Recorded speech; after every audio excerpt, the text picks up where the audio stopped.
All right. Hey guys, welcome to another episode of Love Tribe, your favorite podcast. I know. I hope you're subscribing, liking, and sharing.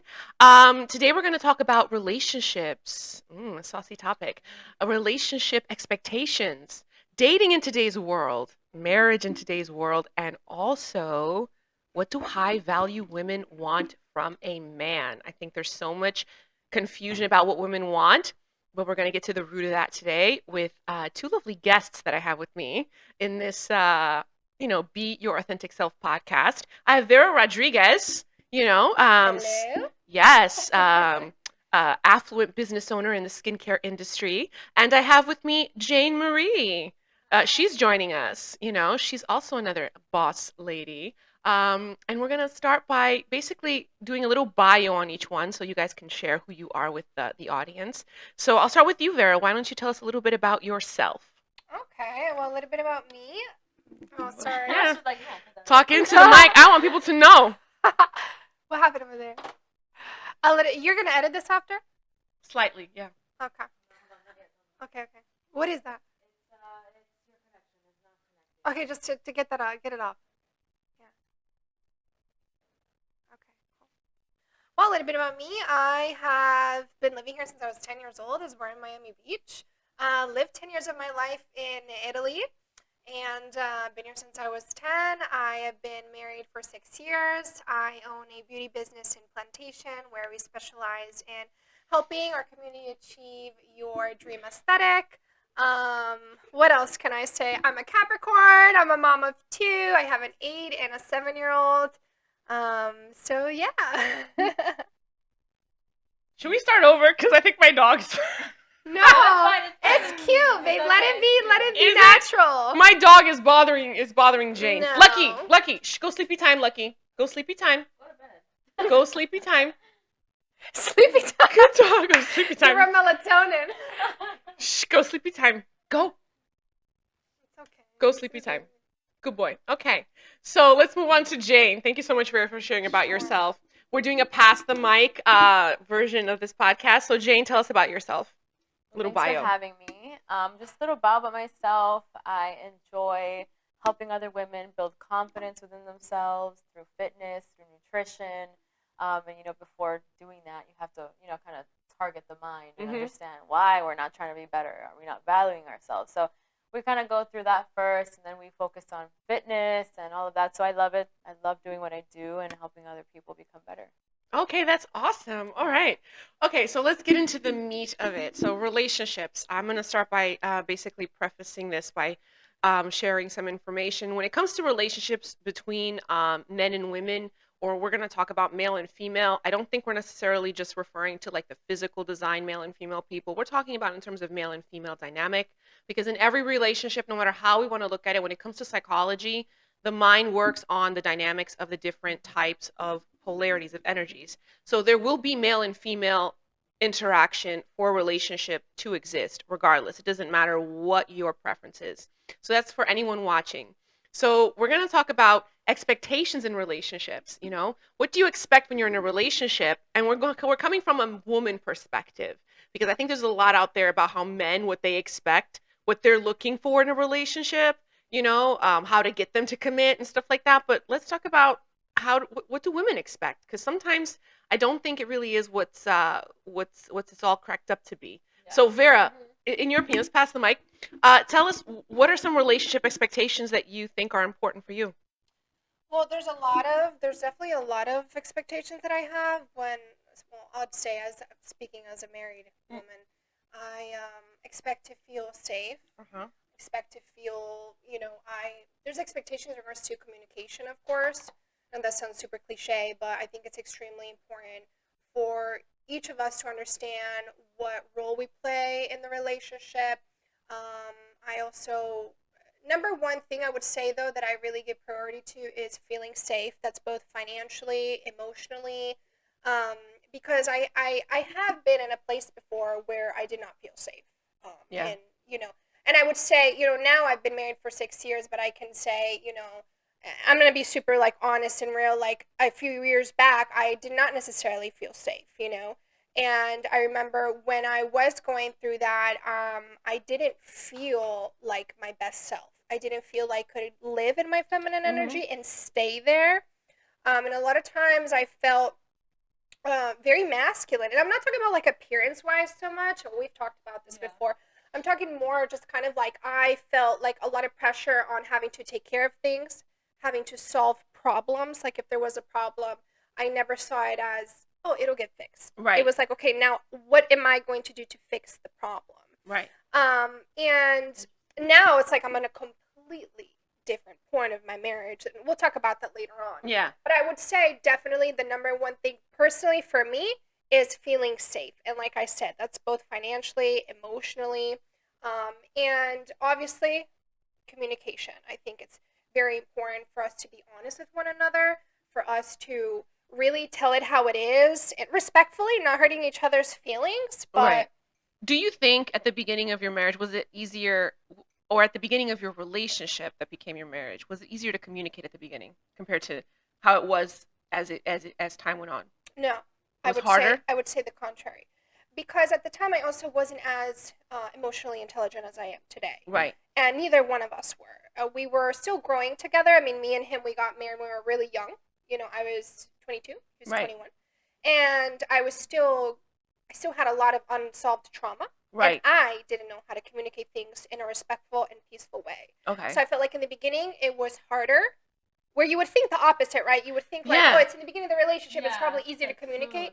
And like that wasn't necessarily the case. I always felt like I was someone like, as long as I'm telling the truth, no matter how I'm saying it, like fuck it, I'm telling the truth and it is Exactly. what it is. But now I have a different way of approaching the situation where like I need to be respectful and understanding of the other person's sentiments, of the other person's values as well. Yeah. And so now I feel like it's much easier for me to communicate. Because what's out there, the mindset that's out there when it comes to relationships is that usually at the beginning it's easiest to communicate, and a lot of relationship coaches will actually say and promote this idea that usually in the beginning people tend to be more honest with each other than towards the mid to growing parts of the relationship. So I would agree with that though. would you agree with that? It was easier for me in the beginning To be honest? but it was like brutally disrespectfully honest, like saying things that I knew would hurt him. Did you do that on but still- purpose? No, of course not. I never would want to purposely hurt someone, but I would say things kind of like I had a very big ego. Right. And kind of like, it is what it is, and I am who I am, and if you don't like it, fuck off type of thing. And yeah, for sure. I have very strongly felt like that, and I think that I was more honest because I didn't care so much about Feelings. like hurting his feelings. Yeah. I was kind of like, in my head, I'm like, well, I'm telling the truth, so if it hurts your feelings, boo-hoo for you. Like it's your problem. Yeah. Okay. Where now I don't see it that way. Okay. All right. Let's go to Jane. Jane, let's pass the mic to Jane. I want to know what is Jane's expectations in a relationship? What is it that you expect in a relationship? When it wasn't this crazy, or when it's this crazy? Just in Back in my day. we live in today, so actually let's talk about today with the craziness of today. Yeah, I mean, so my expectations, I don't have any expectations towards anybody, but my expectations for myself, I would definitely say someone who's emotionally intelligent, and someone who can definitely be accountable, when you are communicating, when things are getting hard, being able to be accountable, because there's no growth without accountability. And how can you grow a relationship if you can't be accountable for your mistakes, So I think that's something that's super important in a relationship, and that's something that I look for. Now, obviously, I do look for someone who I can depend on. I think that's super important. Mm-hmm. I cannot be with someone who I cannot depend on, physically, emotionally, like all of that. I think that's pretty obvious. Every woman wants a man that, we can depend on. Yeah. And it's really just simple. Just love yourself and, have a good time while you're loving yourself, really, In the experiences you've had, have they helped you determine what expectations to have moving forward? 100%. Like- 100%. Like this last one, Go ahead. definitely was accountability, and it was emotional maturity. I couldn't deal with someone who cannot be emotionally mature and can have accountability. Okay, without saying names, what do you Yeah, want to it's tell us a fine. little You know, bit? I'm not do you gonna want say names. No, good. You guys want the tea? James did this. No. If you're watching this, this is for you. Okay, no. No, tell us. I wouldn't talk to anyone whose name's James. Okay. Guys, okay, you heard it here. Tell us the experience, like what happened. Yeah, so I mean, and it's awesome because now as I'm growing, as a person and becoming very like understanding that you have to understand yourself before you can bring anybody into the picture. I think that's really important.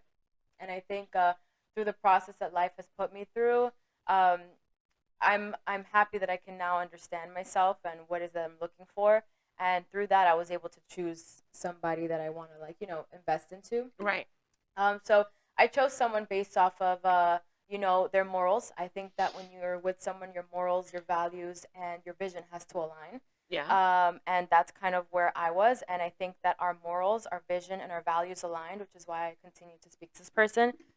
But as I started, I will always sit back and kind of, I'm looking to not make the wrong decision, but also enjoy myself while I'm speaking to you and talking to you and like dating. I think dating and talking to someone it should be fun. Yeah. Like, why? It's not work. Like, it's not like, oh my God, like I'm stressed out. But it feels like work. It does feel like work, but that's when it's forced. You know what I mean? So I'm not a 10 out of 10 on this date. So I mean, so I was at a point where I'm not allowing my feelings about somebody blind me from what's right in front of me. Exactly. And so I was loving getting to know this person. I think he was a great guy. He was very respectful, very loving, just an amazing guy. But the thing is when I started bringing things that I was concerned about, there was like zero accountability. There was, and I'm not looking for you to be like, yeah, you're right, I'm wrong. It's not about who's right, who's wrong. I think I always say this to her. It's like it's about what is right and what is wrong. Right.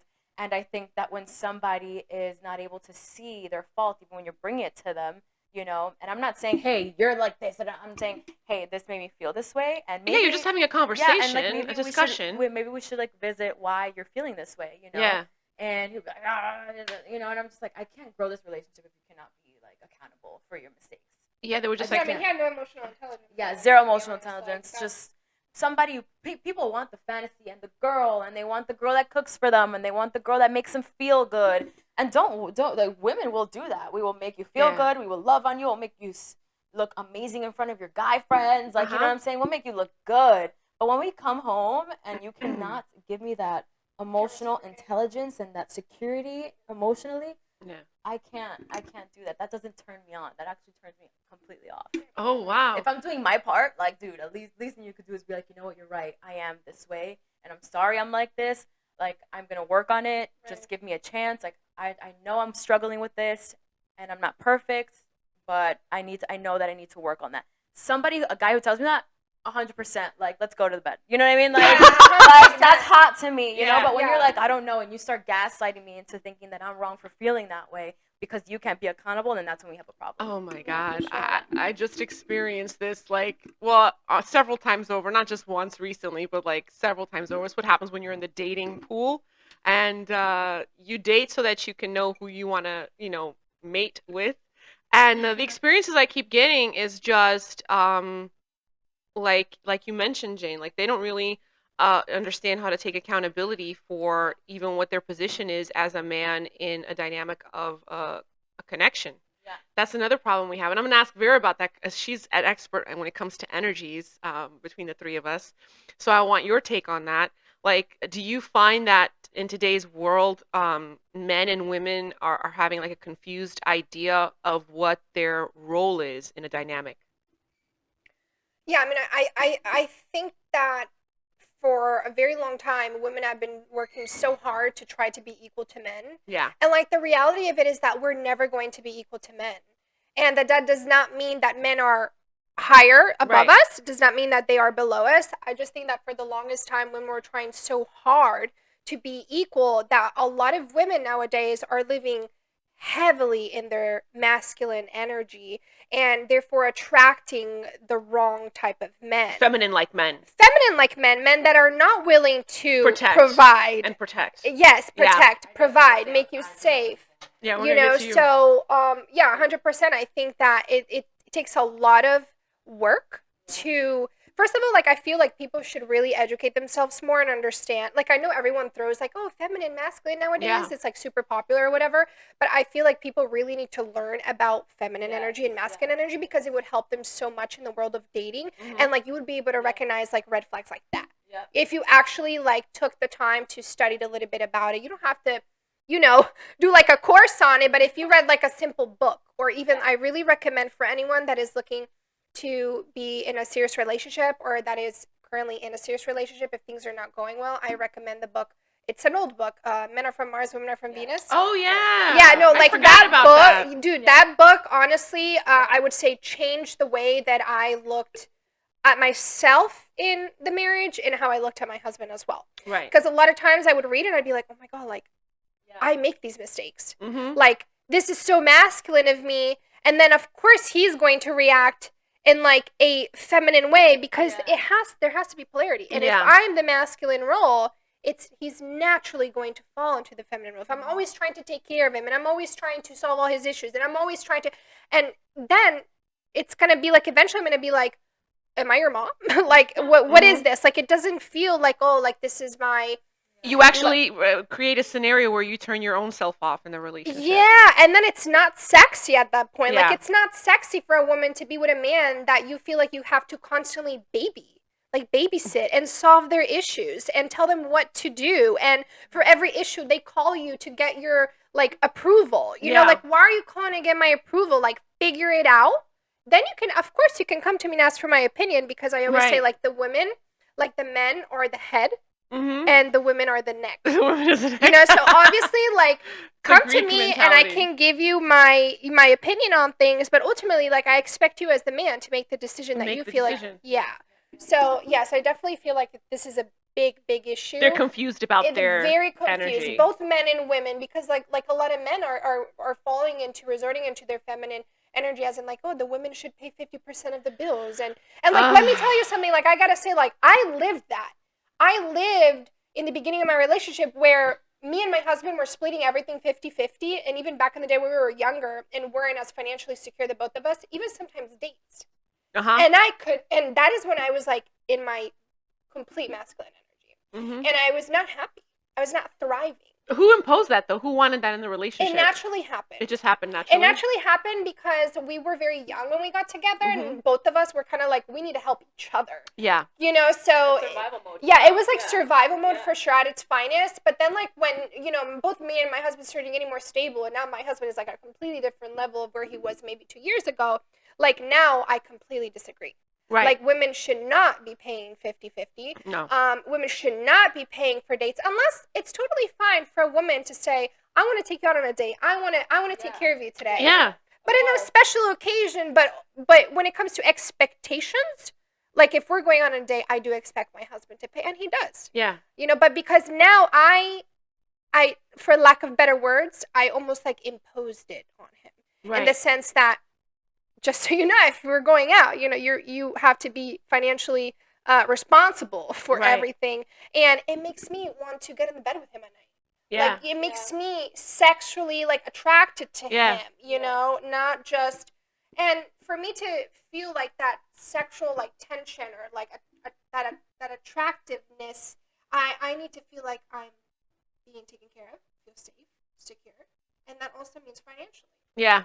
I definitely concur with that because what ends up happening when you, as the female dynamic of the relationship, you're handling things, basically you're just handling things that ends up being handling of all the things. Correct. You don't really recognize emotionally your need for another person. You almost have that emotional feeling of, well, what do I need another person for? I'd rather be alone then. I'd rather be by myself because I'd rather have another option if this is the option I'm going to get. It's almost like if I could buy my own shoes, I'll use this analogy. If I can buy my own high heels, then why do I need my mom to come shopping with me to point out which shoes I should get and have her pay for them? She's not paying for them. I'm paying for them. I mean, it sounds super like a ridiculous analogy, but it's like, if I can buy my own stuff, why do I need another person to come in? They actually might what women start to feel, and they don't talk about, you start to feel as a woman, like that person might end up being a liability for me. Totally. That's the Like a other issue financial Yeah. of financial liability. I have been in situations where I thought because it was a relationship, we were committed, we were engaged, that it was totally fine to be there for your guy. It was totally fine to be that person for them. What ended up happening was I became the financial contributor to that person, and they weren't necessarily enacting their male role in the relationship as much when it came to finances, and it actually turned me off. It's like I wasn't happy in the relationship anymore, and we had more than enough money, and the reason we were making more money together as a couple is because of certain things I was inputting into the business we had, right? It wasn't even moves that he was doing, it was moves that I was doing, so more money was coming in. It was great. So you could say, well, who cares what money was being used? But it's the fact that it was my portion, it was my half of what went into my account that I ended up using, because he was never like forthcoming with doing his part, and it was a turnoff. It made me feel like, what am I, your mother? Like, and I didn't want that. I actually ran away from that relationship. I packed up my things and left, because you get to a point. Well, there was other reasons why I left related to other worse and worse Always other reasons. Yeah, because this is what ended up happening. When a man doesn't fulfill his part, if he doesn't know how to handle his anger and his emotions, he can actually become physically abusive to his partner, which is what I experienced. So me packing up and running away was a result of like, I got to put up with all of this, have you as a liability, and still you're gonna turn around and act like this? Right. No, You're not like even paying for my bills. no, Like, what? Yeah. no, like I wouldn't say they weren't paying for my bills, because when you own a business together as a couple, that's the other thing. I would never advise anyone to go into business with their relationship partner, because the lines get really blurry, right? So maybe in his mind it was like, well, it's our money, so who cares? Right. Like that you're the one, it's your card, it's our account. But it was still the fact of like, these are things that you should be taking care of. It shouldn't be me at the forefront handling. It's something you should take care of as a man. And they very easily, when you're dealing with an insecure person, an unsure person, a person that doesn't really believe in themselves, that's what I've noticed. They tend to go to be in the backstage. They put themselves in the backstage because they don't know how to be in the front stage, or be the figure on stage. So they themselves place themselves there, and then they hate you. What I felt was extreme hate from my partner. It was as if he hated me. It's almost like I felt like we were in competition when I was not competing. I thought we were building something together, and he made me feel so hated. It was part of the reason why I ended up in a depression that year. Actually, He probably though hated you because he himself was not happy with himself. Yeah. Because because he as well was not living in his masculine. No. And so he didn't feel good about himself naturally. He might not even understand why, but it's because of the dynamic that you guys had. Because a man naturally, and most men I would say, they want to protect, they Yeah. want to provide, they want to, and if they're not doing and providing you those things, they will naturally feel like shit about themselves. Yeah. That's exactly what I experienced. So, Jane, tell us about relationship. What do you think about dynamics and energy of male and female? I did want to speak on what she was talking Yeah, go about ahead. earlier about, like, women having to feel like they have to be in their masculine and all that stuff. But this is the problem nowadays with this culture, is now this culture is applauding weak men, right? And when men are Or they're not men anymore. They're Right, transitioning. right. So they're applauding this weak culture going around with men, and now men aren't really stepping up to the plate. And like I said earlier, women have to feel like we can, you know, trust a man, with every, like you were saying earlier, you're like, oh, before my relationship, I felt like I was my masculine because I couldn't, rely on him. Mhm. And nowadays, women are having a problem because of weak culture that we're not able to rely on a man. And so now you have more hardworking women nowadays. There is hardworking men. I don't want to say Yeah, they're there not. is. But I'm saying, like, now you have a lot of women who they have that pressure on their shoulders. Like, wait, hold on.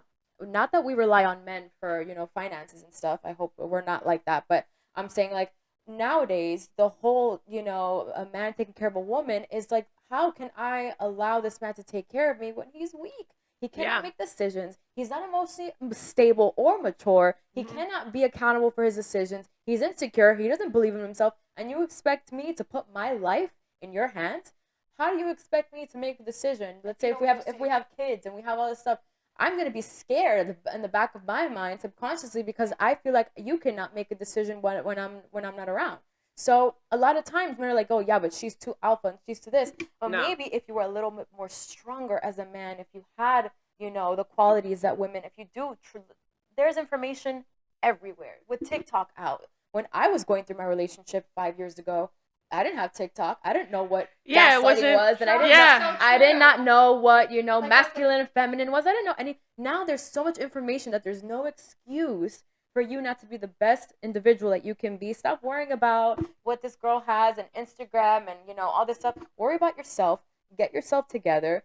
Be the best version you could be, and the person will come and educate yourself. Yeah. And then you cannot, as a woman, we cannot, smart, intelligent women, we cannot give our lives that we work so hard for, right? We work very hard to be good women. So the good women know that we work very hard to stand out from, OF, like OnlyFans. You know what I'm Mhm. saying? Like, how Right. easy Which it is disappointing. You know But how it's so easy it is easy to for us make to make money? It's so- so easy for me to just be like, morals to the Exactly. trash because, like, You just brought I'm up a gonna good go point. make money, over here Yeah. and over there. And a lot of times you have beautiful women with beautiful bodies that, get looked down upon because they're like, oh, she has to be a hoe because she's pretty and has a good body. No, they're nerdy You and they know have a what I'm saying? podcast. Yeah. Exactly. And these girls that take care of themselves, you think we're gonna have sinvergüenza? Do you guys know what that is? No, Yeah. sin Okay. vergüenza. Yeah, we're gonna have this. Wait, wait, a what's loser- that? What's that? Sinvergüenza. Sin vergüenza. Sin What's that in vergüenza. English? Sin What vergüenza. is No sinvergüenza? No, No a shame, man, yeah, with shameless. No shame. That's depending on mommy and daddy still. That calls mommy and daddy for everything. You know what I'm saying? And you Mhm. cannot make a decision on your own. And you want me to give my life over to you? Exactly. Right. So true. that's why right now it's a crisis because there's a lot more women in their masculine because we cannot By force. by force. Yeah. Because- yeah, We exactly. cannot We rely cannot on them. rely on a man nowadays. Weak men. Now that's why a lot of times when I see a man who, not that we're looking for a man who has it all together. We understand that, but someone with character. Mhm. Ooh, girl, a man with character that can say Yeah. no That's sexy. to like that's so hot. You can Integrity. yeah, you say no to me. Like that's hot. You know Yeah. what I mean? When a guy can do that to me, and I find character in a man, like even when you don't want to do it and you do it, and that discipline. Mhm. That's why a lot of times I like going to the gym because you never know if you can find a good guy at the gym.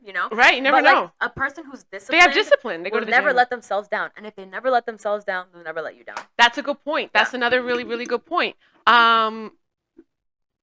That is a good point. I never thought of it that way. You just Yeah. made me think of something else related to that. Men that stick to their own commitments is really important because then you know that they're more than likely going to stick to a commitment they make to you. And it builds confidence in Yeah. somebody. It builds confidence in you and your relationship. But another thing you touched upon is how women are feeling forced into being more masculine. I could definitely attest to that because ever since I got divorced in 2009, I have yet to meet a man who wants to take a man role. It's easy to get a connection going for me. It's easy to date and go on first, second, third, fourth, fifth date with someone. The problem I see is that it's usually men that are attracted to the characteristics I have that they want in themselves. What are those characteristics? I'm independent. I believe in myself. I'm confident. I'm not cocky. Yeah. I have integrity. I'm genuine. As you can see from how this podcast started, I'm authentic. I don't hide my weaknesses. I don't try to pretend I don't have mistakes. And I'm comfortable saying I love you. I've been on dates where I'm talking to a friend on a phone because something, a call comes in or a relative or whatever, but I just take the call because I feel like it's important and I end the call with saying I love you. And I had one guy I was on a date with like, oh, you say it that easy? I'm like, what do you mean? He's like, and then he started telling me like when he would use those words as if he was afraid that I would say it to him after that date. I said, listen, Like, calm you, down, homie. yeah, I was like, listen, but you can love a person. Like, I can even say I love you at the end of this day. It doesn't mean I want to marry you. I agree. Can I respond? Yeah, to that? it doesn't mean I want to marry you. I just know how to love people. I agree. And that's because you have a top tier love for yourself. You know Yeah. what I mean? And people who love themselves, it's so easy to love others. Yeah. Like you can do me so wrong and it's okay. Like you're not gonna get that power from me that I'm gonna hate you and follow you, block No. you.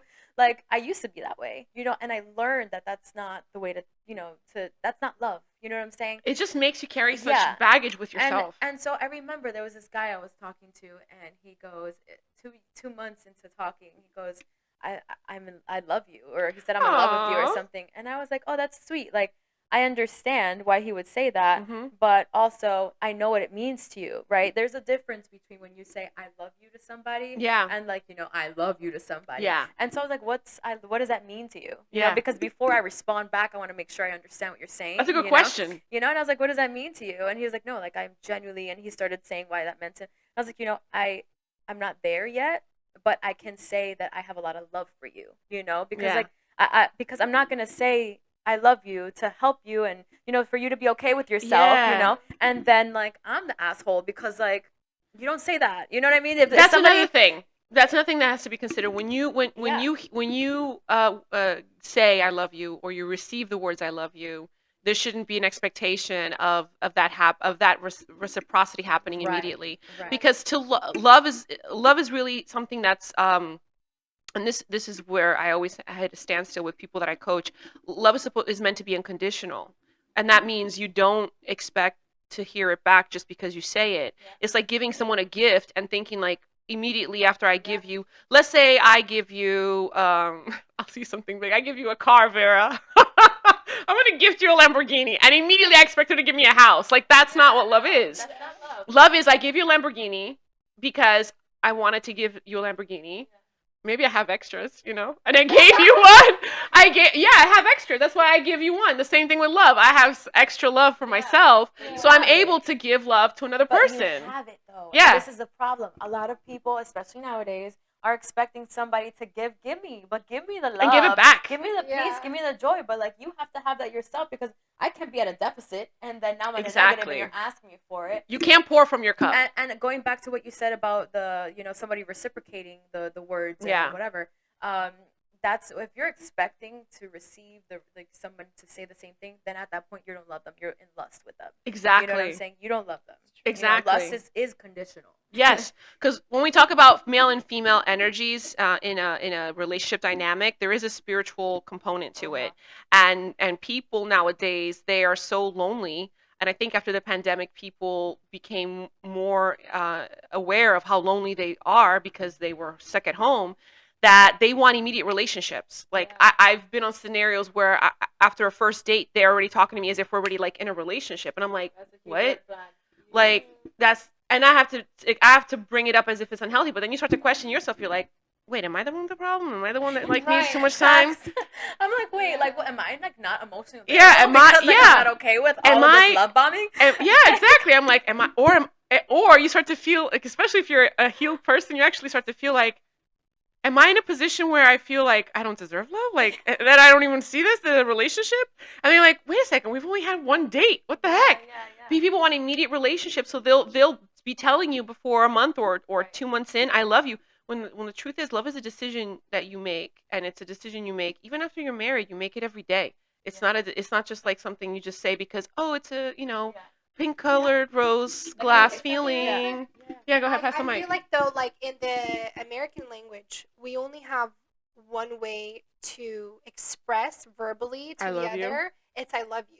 But like in other languages, including like I'll say it in Spanish since probably the majority of people will like understand that is, or even in the Italian language. We're polyglots here, so. Like when we, in the Italian language, for instance, when we love someone in the sense where I really, really like you, like in the sense where whether it's a friend or like you want that person to be more than a friend or whatever, we have ti amo, te amo, ci amo, right? Which means like I love you. Like I am like, you could even potentially be in love with the person saying it. Or you could say te quiero. Okay. In Italian, we say ti voglio bene, like, and the exact translation of ti voglio bene means I want good for you. Oh, which see? So like I feel like though people kind of throw that word around a lot in English because even my husband, who's from Brazil, he's like, it's so weird that Americans they say I love you like all the time, to everybody. Yeah. Like you could know someone for 2 weeks and be like, hey, love you.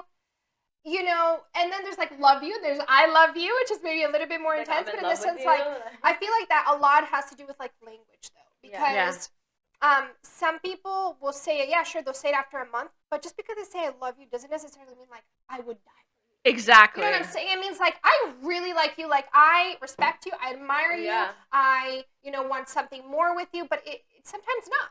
sometimes in a sense I want something more with you. Maybe I don't, but I still love you. Yeah. You know, so I think that a lot of it has to do with just the American language, because unfortunately we do not have another way to express emotions that is more than, oh, I like you. Like, imagine if you're like dating someone and you've been talking to them for like a month. They're just like, oh yeah, like I like you. You know, like where. I'd be okay with that. I'm okay with that, Right, actually. but maybe I don't get scared. I'm like, I don't even need you to tell me you like But me. in I know other- you like me. But in Yeah. other languages, you could say te quiero, and the person wouldn't be as like, oh my god. that's If true. they wouldn't be as True. intimidated. They would be like, oh, I like te I quiero. get that. Actually- You're more likely to say te quiero también. Like I want you as well. You know. I So- want you. I want. Yeah. Yeah, I like. That's why Yeah. Spanish. That's why Spanish is a sexy language. Just saying, I want you. I want you also. Yeah, right. That's And sexy. so- But for me, if I hear someone like to have someone say I like you, actually scares me, because people will say like I love you to their pet, but they'll say to a human being like I like you. And there's actually a Chinese proverb about this, that when people like something, usually they want to pluck it out of its environment to keep it for themselves. But when they love something, they appreciate it in the environment it's in.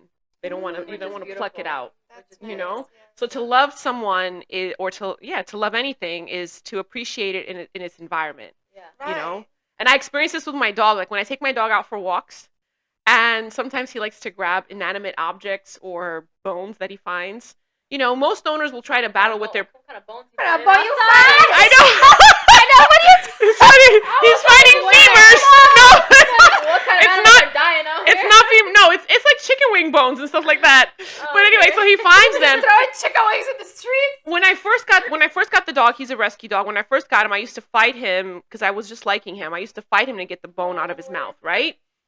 And eventually, as I started to nurture him and have him for a longer time, I did, without even realizing my feelings were changing, because I was never a pet person like super close to me, like in the house. Right.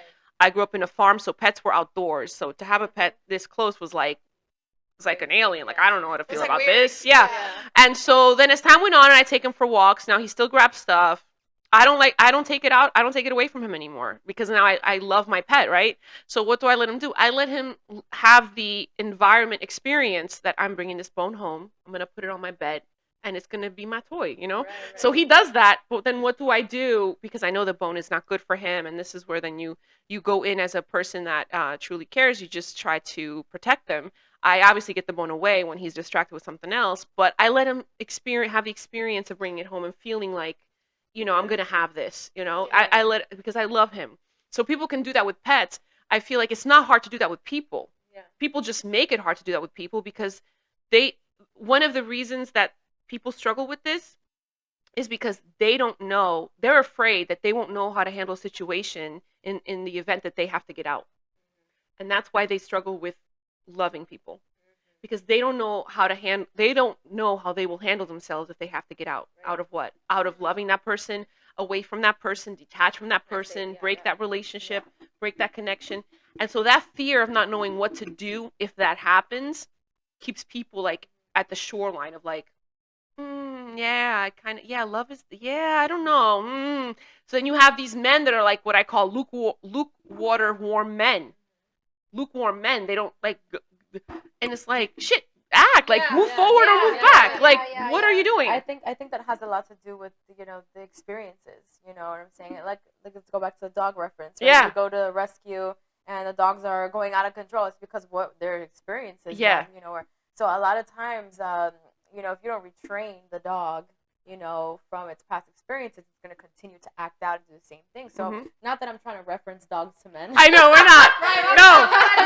It could be women. It could be women too. It could be women too. But if you're not going back to your experiences, and like I said, accountability brings change. If you're not being accountable for those actions, and for the things that people have done to you, and forgiving those people, then you're going to continue to grab that baggage in every single relationship. For example, somebody that I was with, my first real relationship, I've only been in one real relationship my whole life, and it's taught me a lot. I felt like I've been in 5 from that one, and it's taught me so much. And I used to think, man, like, why, God, did I go through this, But then I stopped saying why, and I started saying thank you for allowing me to go through this. And I realized that I was trying to have somebody love me. Like, why aren't you loving me? Why aren't you loving me? Yeah. And I'm over here trying to pick up the pieces from his past, and I'm like, why aren't you loving me?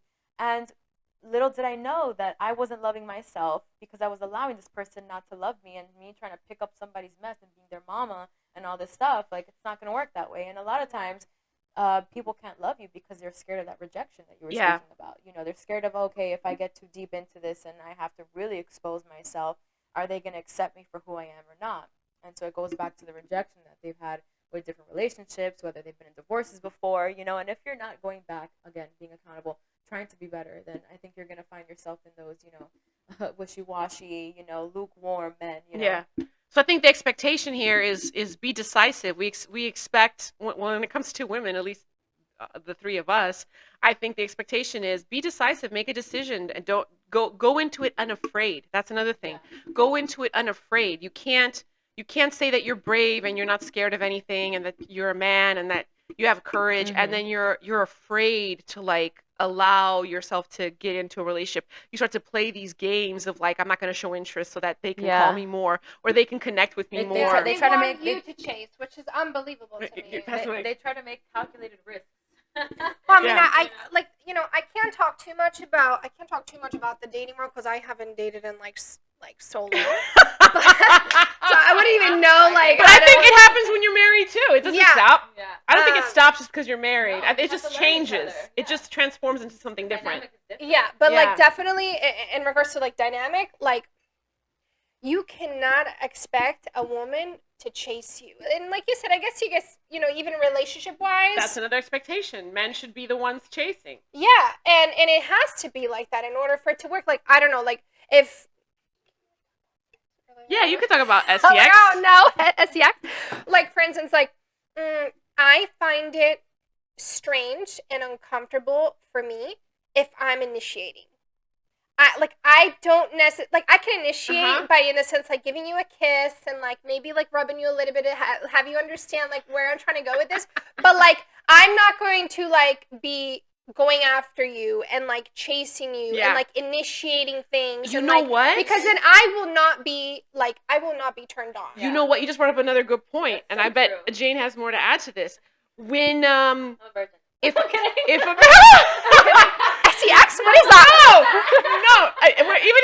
even if you are, it doesn't matter. I don't think you need to have it to know what it's like. People Yeah. like you don't need to go to Japan to know what it looks like.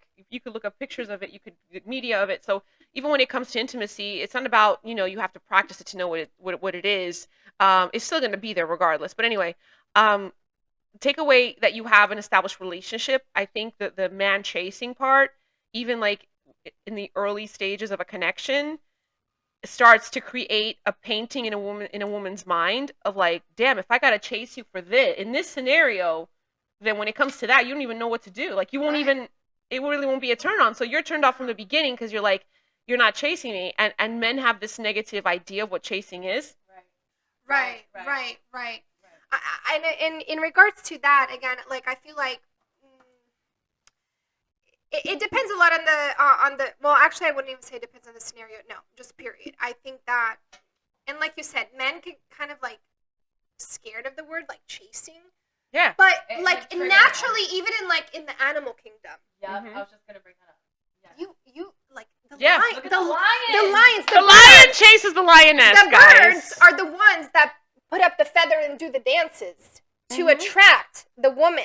You know, it's not The peacock does that. the peacock puts right? up But there's all a his whole colorful there's feathers. other birds too that do like certain dances and like Hummingbirds, they Yes. sing. like even in the wild, like you do not see a lioness going after a lion. No. The lion just Like, what is you know. that?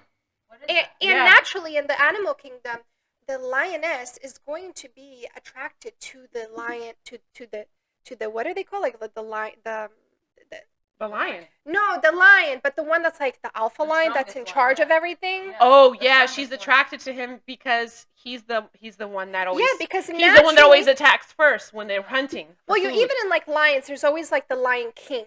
He's the one that right? attacks first. Like Right, so he's like the alpha of the alphas. in a like group of like 4 lions, the one that attacks the zebra first is the one that the lionesses look and at and even like, I want in that one. the even in wolves, like Yeah. the wolf pack. You know, there's always like the one alpha. There's always always the alpha. and like naturally, a woman, like in the animal kingdom, they're going to be attracted to the alpha, to the one that, you know what I mean? I don't even know how I ended up talking about this now. We were talking about STX, We're becoming- the chase, We're right. female entertainers. Because at the end of the day, like, even that, we naturally feel safe. Like, the lioness is going to feel safe because they know this lion here is going to protect me, it's going to provide for me, it's going to bring me food, etc. It's a good thing you brought that up because the lions, it's about survival. The lions in the pack that are not the alpha lion that a lioness can have cubs with, she'll actually then take her cubs away from that lion. So she only the lioness that has cubs with the alpha lion remains close to him because she knows the alpha lion is not going to kill his own kind.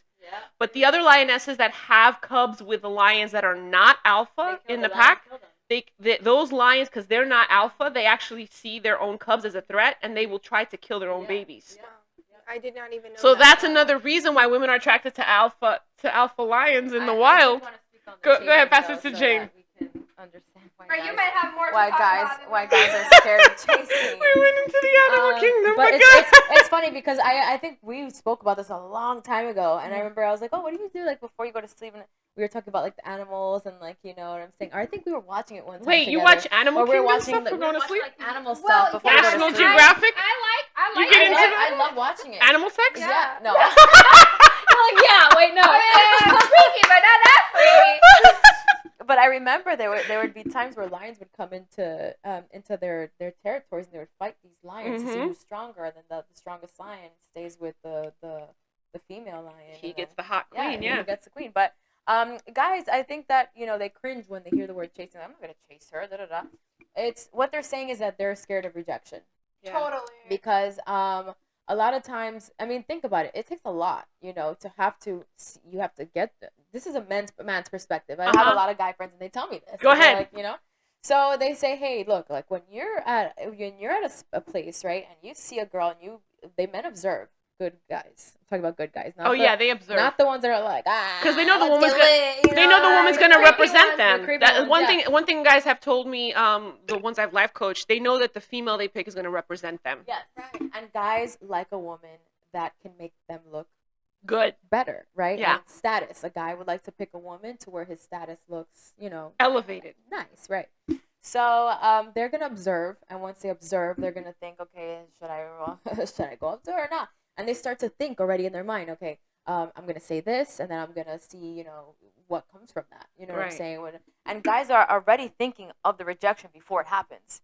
So a lot of times when a guy, their desire to get whatever it is that they want from you, if it's a lot stronger than their rejection or their insecurity, that's when they're gonna go. That's why a lot of times, you know, when a guy approaches, it could be either a very healthy man or it could be a very toxic man. There's no like in between. Yeah, it's either healthy or very, very toxic, because, you know, a man who is toxic, they know why they're going to go approach you. That's why they look at you and they observe you. If you're acting like a hoe at a club, they're going to go approach you and they're going to be like, oh, this one's easy. You know what I'm saying? Or if a man is, you know, at a restaurant with his boys and he's like, wow, that girl really carries herself very well, you know, they probably look, I don't want to waste your time. I know this is super awkward, but like, here's my number. Text me if you'd like. If not, that's fine. Yeah. You know, so that she doesn't feel uncomfortable, whatever. But I've seen it happen, you know, and like it's happened to me many times. And really good guys, you know, they'd be like, look, I know this is super weird. I would like, you know, I do this, but I'm not like saying I don't do this because I do this. He's like, but you know, if I like the way you move and this is my number, blah, blah, let's talk later. Like, don't worry about it. And those are really good, you know, those are good guys, you know, but I think that guys go into this whole chase thing with the expectation of rejection. And it's hard for a guy to go up to a woman and be like, oh, I don't know. And that's why they'll go on Instagram and they'll look, you know, and they'll look for your DM and they'll see and da-da-da. But it's like, guys, come on. Go. So rejection is hard. It's very hard on them. It is. And they're going to see it like, okay, let's see. Like now if it's like, you know, can I get it or not? Can I get this girl or not? But a lot of times, like, you're playing on your ego. You know, if a man's just humble and he sees a beautiful girl, hey, look, I'm sorry. You know, you'll feel the energy of like humbleness and like genuine good men. Yeah, definitely. Humility does make a man attractive because it's, you know, and it does translate outwardly. Like, you know, regardless of your looks, like women don't look for looks as much as men do. We look more for character and behavior and how you carry yourself as a man. hence why we use the animal kingdom as a reference. We look how you carry yourself as a man. Um, so the expectation here is be decisive, be in your alpha energy. What does that mean? That doesn't mean that you think you are the best compared to everybody else. I think being an alpha means that you know how to lead without making anyone else feel like they're less than you. That's why humility is important, and those are attractive qualities to have. Does every guy embody this today? No, we have these lukewarm men that don't want to they don't want to have the last word. They don't know how to make the step. They're afraid of rejection. They're insecure with themselves. And women like ourselves are looking at that like we don't understand why. Like because if this is why women don't understand it. This is why the women that most men want to go for, the high quality women, which we're going to talk about at the end, um, don't understand this because if a woman manages to get her life to a certain point by herself, and with that comes a built up confidence that happens, we're like, well, why can't a man do that? Because a man should be doing that, you know. But like you said, we also don't want a liability. You know what I mean? Because, Exactly. like, again, married. But if I was dating, I would 100% not go for someone that made me feel like they can't afford to take me on dates. They can't afford to help, or maybe just take over, like paying. You know, and it's not just about the money. A lot of people and like men, they use this so easily. Oh, all women are gold diggers. Oh, that's a gold digger. Like, sweetheart, I have money in the bank. Exactly. You know what I'm saying? So like, you know, there's no such thing. Now, there are gold diggers. I'm not saying there are gold diggers. But a feminine, a woman that is trying to live in her feminine is not going to be attracted to someone that cannot financially take care of her, because we will naturally not feel safe. Because if God forbid, like today, I work a lot with my hands. God forbid something happens to me, and God forbid I break a hand. Oh God, I can't work. Like that takes me out of work. I'm gonna lose my shit if I knew that I was married to someone that could not take over for a few months. I would be extremely afraid and very unattracted to the thought of that in itself. Where I know that if God forbid something were to happen to me, I will feel safe because I know that I'm not like, I don't necessarily have to be in like fight or flight, you know, because I know I'm gonna have someone that's gonna take care of me, you know. And that's the thing too. It's like when you have to try to be feminine, it's like there's something going on in your environment that you need to understand why you're kind of transitioning into that like masculine energy, because naturally we are nurturers. Naturally we take care. Naturally we see a problem, we want to fix it. Naturally we want to love on somebody. Naturally we have that inside of us to where we do desire love and we do desire to give love. And so if we feel like that's not happening, we feel like something's wrong, you definitely need to check your environment to see what's going on. But we naturally, like, if I've met really masculine men that are good guys, and naturally it's just like I'm in my feminine, like naturally it's just like it's you don't have to try. Like if you're really they just put you there. Yeah, if you're they just put me there. But, like, if you're trying to be feminine, then there's a problem. You know what I'm saying? There's a problem. There needs to be some communication, and you need to figure out a game plan so that you can execute to find it. Because I've been in my masculine before, and it sucks. So like, why am I always fighting? Like, why am I always fighting my natural self? Like, I'm against myself. I'm literally fighting against myself and you're literally in fight or flight mode. And that causes your cholesterol levels, your cortisol levels go up. Yeah. You know what I'm saying? The cholesterol too well, goes up. probably, because you're going to be your maybe indulging. Your hormones are all a little whack. And all the guys are like, this girl's crazy. No, homies, because you can't be masculine. Yeah. Can I say something? Yeah, that's another issue. Some insight in regards to this, right? So I would bring up to Sergio, my husband, I would say, in the beginning when we were still like not figuring out who was what and what was where, I'd say, you know, like, I need a masculine man. I need this. I need that. He'd be like, how do you expect me to be the masculine man that you want when you are constantly living in your masculine? Yeah. You know, you need to live in your feminine so I can naturally, and it's vice versa, live in my masculine.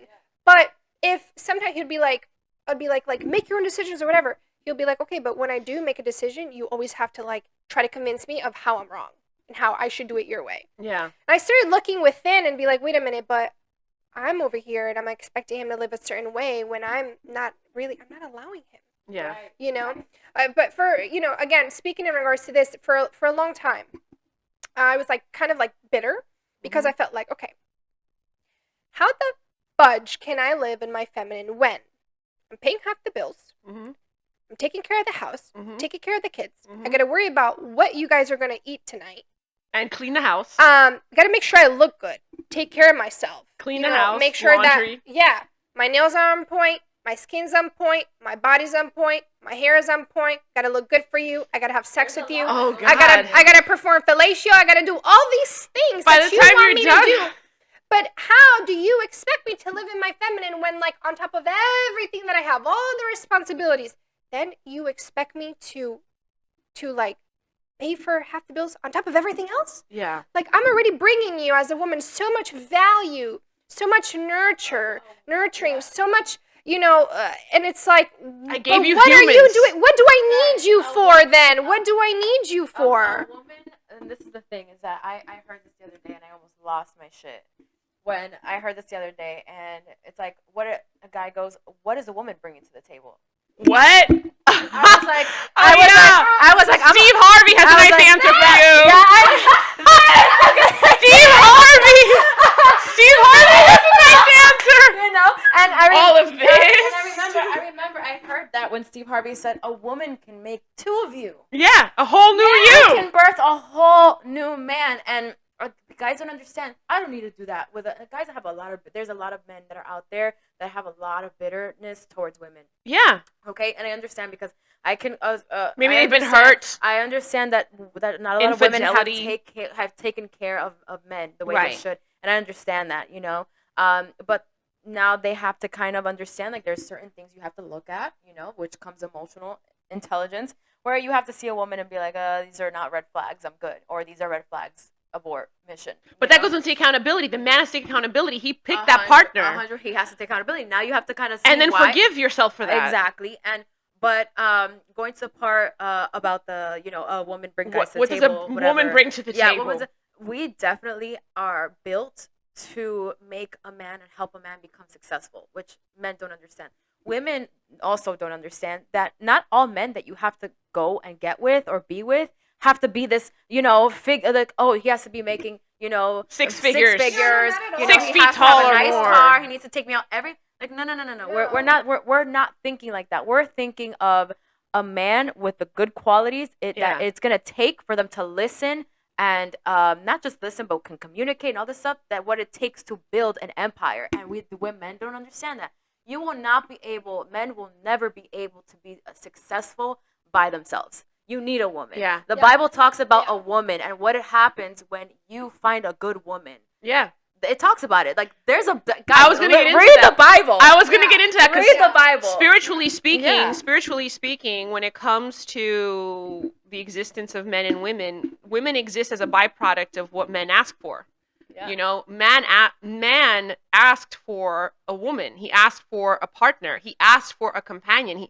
He was given a helpmate. He wasn't given a mother. He was given a helpmate, and he was told to take care of her. Mm-hmm. You're meant to take care of her. If you're going to go the religious spiritual route, that's why women came. So if you want to apply that now to your everyday life connection relationship route, women are a byproduct of what men ask for. So if you are as a man in your mind talking to the universe, God, whoever it is that you talk to spiritually, to me is God, but it could be whoever for you, and you're asking for a relationship, for a partner, for a woman, well, what do you want in that counterpart?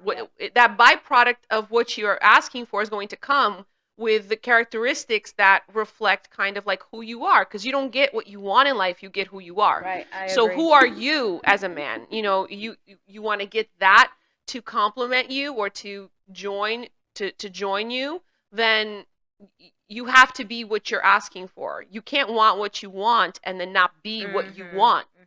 That means, like, I can't want a person who's ambitious, but I'm not ambitious. 100%. And it's crazy that you say that, because I remember my prayers used to be, because I think that when you involve God into your life, He made you.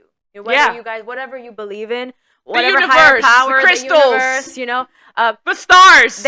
somebody made you. There's a purpose why Yes. you're in this world, in this life, and why would I not go to the maker, you know, And ask. and ask him, can you please make me into who I need to be so that I can attract somebody? I used to say, God, you know, bring the man of my life, you know, bring a man in my life, you know, or whatever.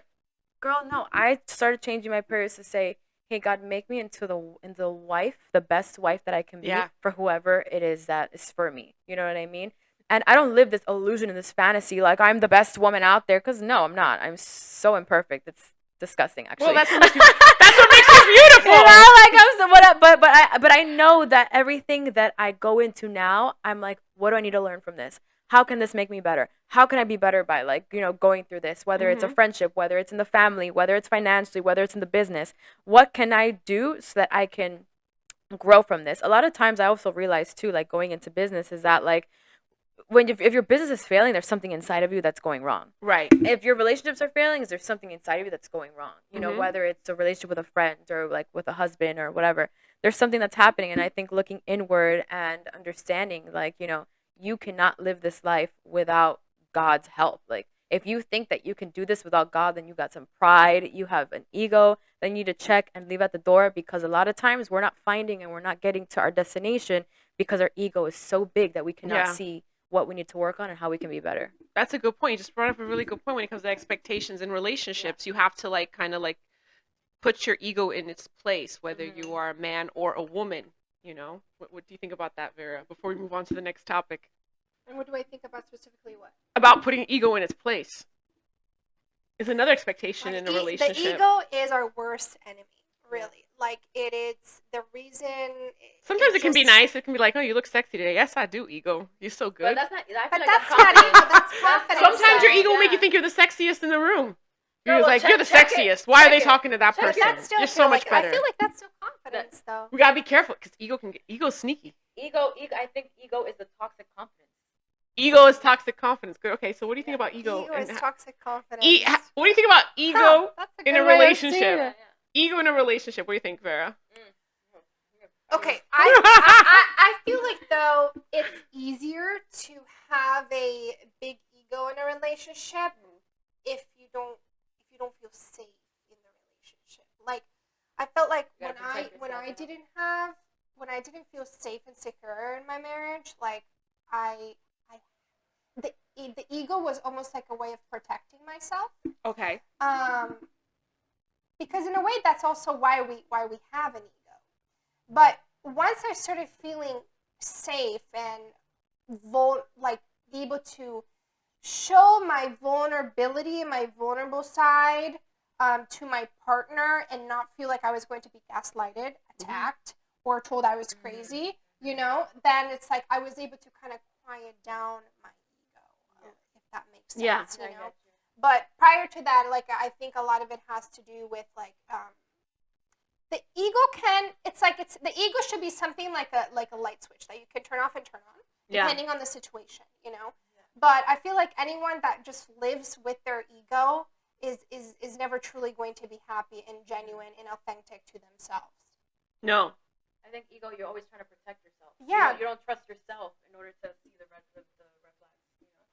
There was actually something I'm like upset because I'm trying to think of. I'm reading right now a book from Jay Shetty that's called Think Like a Monk. And just last week, Jay Shetty. Just last week, I was reading a chapter that just talked about the ego, but there's so many like thoughts coming up to me, like I'm not able, like I know what I want to say, but don't know how to like word it and put it into words. Because the way that he explained it was beautiful. The ego will have you believing that you need to have the last word, and you're always right, and anything anyone ever says against you is an insult, and you must defend yourself. That's what the ego does to you. Exactly. So it actually fools you into building your own grave, because anyone who behaves on the baseline of their ego, they basically dig their own hole, their own grave, right in front of you. Just let them speak. In my prayer group, we have a saying that basically in English means, you know, when you're quiet, you look more beautiful. And I've come to find that when you stay quiet and you let people talk, eventually they introduce you to their ego. That's what people use as the representative on a date. They love to talk about themselves. Yeah, a representative on a date. Girl, sometimes I sat there, sometimes I sat there and I'm just like, I cannot wait for this date to be over. You know, for One, me, I had a, they just talk. This one guy, I remember I went on a date with a cop before, oh and man. girl, he was just talking about himself the whole time. Yeah, so Did he use the phrase, I'm the type of person? always. Oh, that's a number one Always. ego phrase. Always. I'm the type of person that this like, and that. Yeah, one thing about me is, you know what I mean? Mm. I'm just like, you don't have to tell me that. I could see right through you, you know? Like, you don't have to say, like, one thing about me is blah, blah, blah, blah, blah, you know? Go ahead. So I think that ego is definitely, it can either destroy you, you know, Mhm. or it can either build you up, you know, because I think the beautiful thing about humbleness is that you're able to look within yourself and say, man, that is wrong, you know, or Yeah. without somebody telling you it, you know. Ego also will not allow you to validate other people's feelings. It won't allow you to validate how you make other people feel. I got divorced years ago, and it was it was not a nice divorce, with a child involved. And my ego had me believing that, I was in the right, because it was just what I wanted, had to be the outcome. And the behaviors I had towards the end of my marriage, were not the nicest, and I got divorced pretty quickly. I filed for divorce like almost immediately after saying that's it, we're done. And like within that week I filed for divorce. There was no like conversation or anything, right? And so 13 years have passed, and now I meet with this person who I divorced, and I set up the meeting, and they quickly agreed to meet with me at a coffee shop.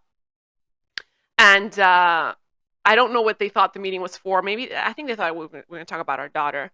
But I opened the conversation by saying, I'm sorry that I divorced you so quickly. I'm sorry that whatever transpired in those moves resulted in you feeling hurt and disrespected and not validated by me. And I was going to say more, and then the person like got so emotional they interrupted me and they said, no, I'm sorry that I didn't treat you the way you deserve to be treated as a husband. And then ask you how long did it take for you to be like going to meet up with him? Well, after I did a journey. I did a spiritual journey of like 7 years. I would say it took me in that journey. I would say it was a good like 6 years of work to then finally meet with them in person. I had already forgiven them, but I wanted to meet with them. I did a work basically that involved meeting with people I've wronged and just apologizing for what I've done. Even if it was one thing and they did 10 to me, it didn't matter. So I met he was part of my on my redemption list, and I met with him to tell him that. And it's almost like it was the key that opened a floodgate. And this is a very prideful man. This is a man that, he's Latino, he's Hispanic, Caribbean, like he's always right. He has the last word. He's the boss. That's a big ego. He's never wrong. So I never saw him have other than the day that our daughter was born, I never saw him emotional ever. Yeah. And so to see him like get emotional and say, you didn't deserve that. That's what he told me. He didn't deserve that. And I was not the husband that you deserved. I should say I'm sorry to you. I also never heard him say that. Had I not taken the step to be the first person to just validate, the admitting that moving to get divorced was too quick, I probably would have still gotten divorced. But the fact that I did it so fast was really hurtful to him, and he didn't get a chance to express that. He expressed it through anger. And he admitted to me, he said, I've been angry at you all these years, but my anger was not truly, I was never really angry at you. I just didn't know how to continue to show that I still am in love with you. He then admitted that to me. I would have never known that if I let my ego still control the dynamic of that relationship. And we like to think we control our ego because it's like, oh, these 10 things in my life are great and my ego's not there. But there could be one where your ego is, and that one that is getting ruined because of your ego, you have to fix that. After I fixed that, I have to say that all of the negativity that stemmed from that dynamic went away, disappeared. Amazing. Non-existent. Amazing. And you have to be accountable for that. Yeah. I want to read really quick. I finally found what go ahead. said. Go ahead. So, the ego is the voice inside our heads that constantly seeks validation, praise, and recognition. It is the part of us that wants to prove that we're right, better than others, and that we are superior. The ego leads to negative emotions such as jealousy, anger, and pride. It can prevent us from truly connecting with others and experience genuine happiness, which is what you were saying. Yeah.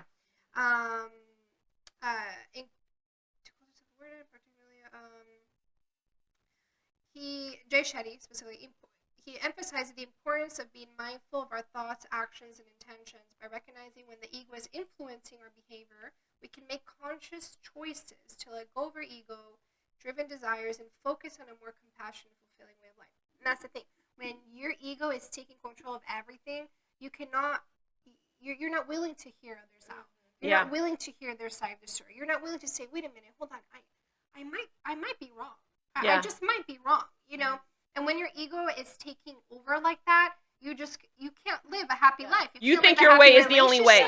Yeah. And I'll tell you, and honestly, very recently, and a lot of what helped me get kind of quiet down my ego, because the ego's always going to be there. It's there every day. To learn how to quiet it down is when I started drinking ayahuasca. That is when I started really being more sympathetic, empathetic, more self-aware, more open to hearing the other person's side and not thinking that I'm the only right one, because I just might not be, you know, and a lot of times I'm not, and a lot of times I make it in that moment where the ego is in control, I think to myself, I'm 100% right. Like, there's nothing you can say to me that will make me think otherwise, until the ego quiets down after a few days, and I start to think more rationally, and I say, actually, I fucked up. Actually, that was really wrong, and I was completely being taken over my ego, you know? So that's what I have to say in regards to. When it comes to relationships and expectations, I think the expectation with the ego is that we need to start. We need to. I didn't hit my funny bone. We need to start quieting it down. You need to tame it. Your ego is the lion within you, or the monster within you in your mind. You need to tame it, and you're the one in control of it. And don't let it ruin the relationships you have or the connections that you're developing, because it will try to put you in competition with the person, even when you're just connecting with someone.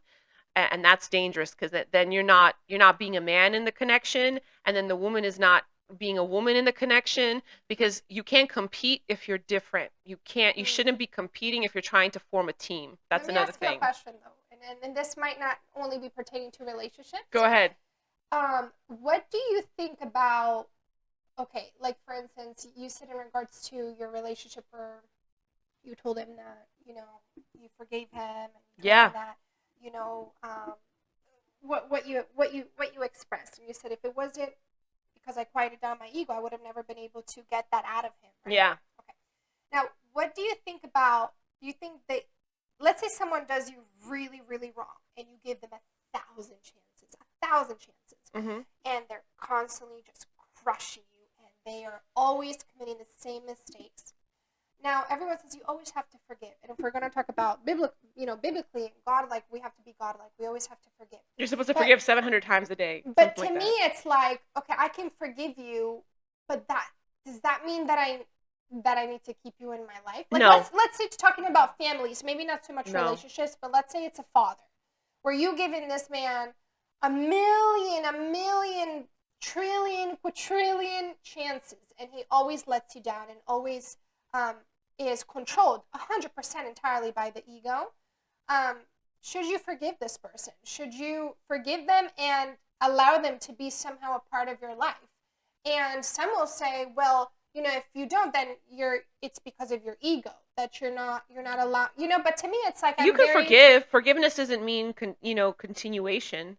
Forgiveness doesn't mean even if it's a family member, even if it's a family member, because, you know, we're spiritual and encased in a body. So people are related to us here by blood through our body, but spiritually speaking, we're not really related to anyone.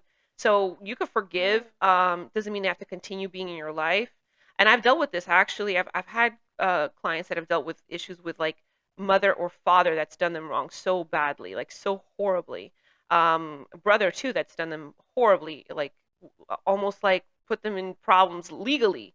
You can forgive, but they can't continue in your life. You have to set boundaries in order to keep yourself safe, because you already know, like, if you already know someone's behavior and their pattern, and you forgive them, and you can sense that their pattern has not changed, for your own safety, like, have boundaries up. It's okay to have boundaries up. I just absolutely hate it. Don't carry the guilt of not having them in your intimate circle of your life.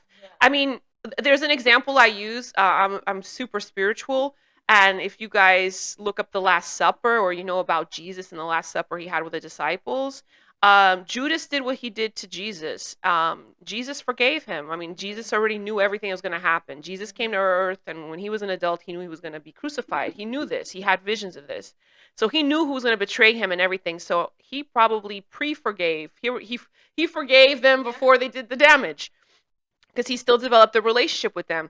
He forgave Judas, but yet Judas never sat back at the table with Jesus. As a matter of fact, when he came back, Exactly. when Jesus He never sat back resurrected, at the table. yeah, when Jesus resurrected and he came back and he met with all the other disciples, the only one he didn't meet with was Judas. Judas was no longer here. He took his own life. You know, the amount of guilt that he had for what he did, and recognizing that his ego, his love for money, because of his ego of wanting to have more, and betraying a friend wasn't that big of a deal, because he was more in love with the world than with the truth.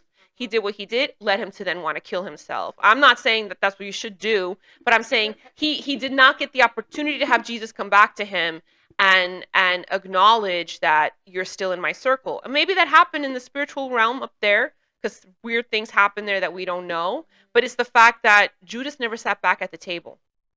You know, that to me has fortified the lesson of you can forgive and you can love them and you have a relationship with them, and you already know that they're going to betray you, or you sense it, or you felt it, or you feel it. But set boundaries. They don't have to sit at the table with you anymore. I hate it when people try. I'll let you. I'll pass the mic now. But like, I really hate it when people try to like force you into having Continued relationship. Yeah, just because this person is related to you, and No. it's like, but this person is constantly humiliating me, hurting me, constantly putting themselves above anything else, and it's like, I'm so up to here. This is also a And relationship, someone right? mentioned to me, well, you feel like that because then you have a big ego. No. And I was No. so hurt No. by that, because I'm like, Another- that's not true Another at all. thing that comes with mental health and emotional intelligence coaching is sometimes helping a person understand that your parent is more the adult than you are. Like, even though we're all adults now in our life, right? Deep down, we're still a kid to our parent. Doesn't matter what season of life you're in. Your parent is older. Not that they should be wiser, but they're older than you, which means they are more adult than you. Why?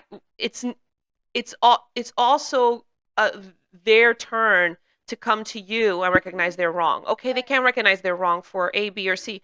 If you've already had that experience and that moment of like apology and forgiveness, and you've already had those emotional transactions with those people, and they're not coming to you ever trying to make things right, it's okay for you to keep your distance. Just because they're related, as a matter of fact, being close may be more toxic.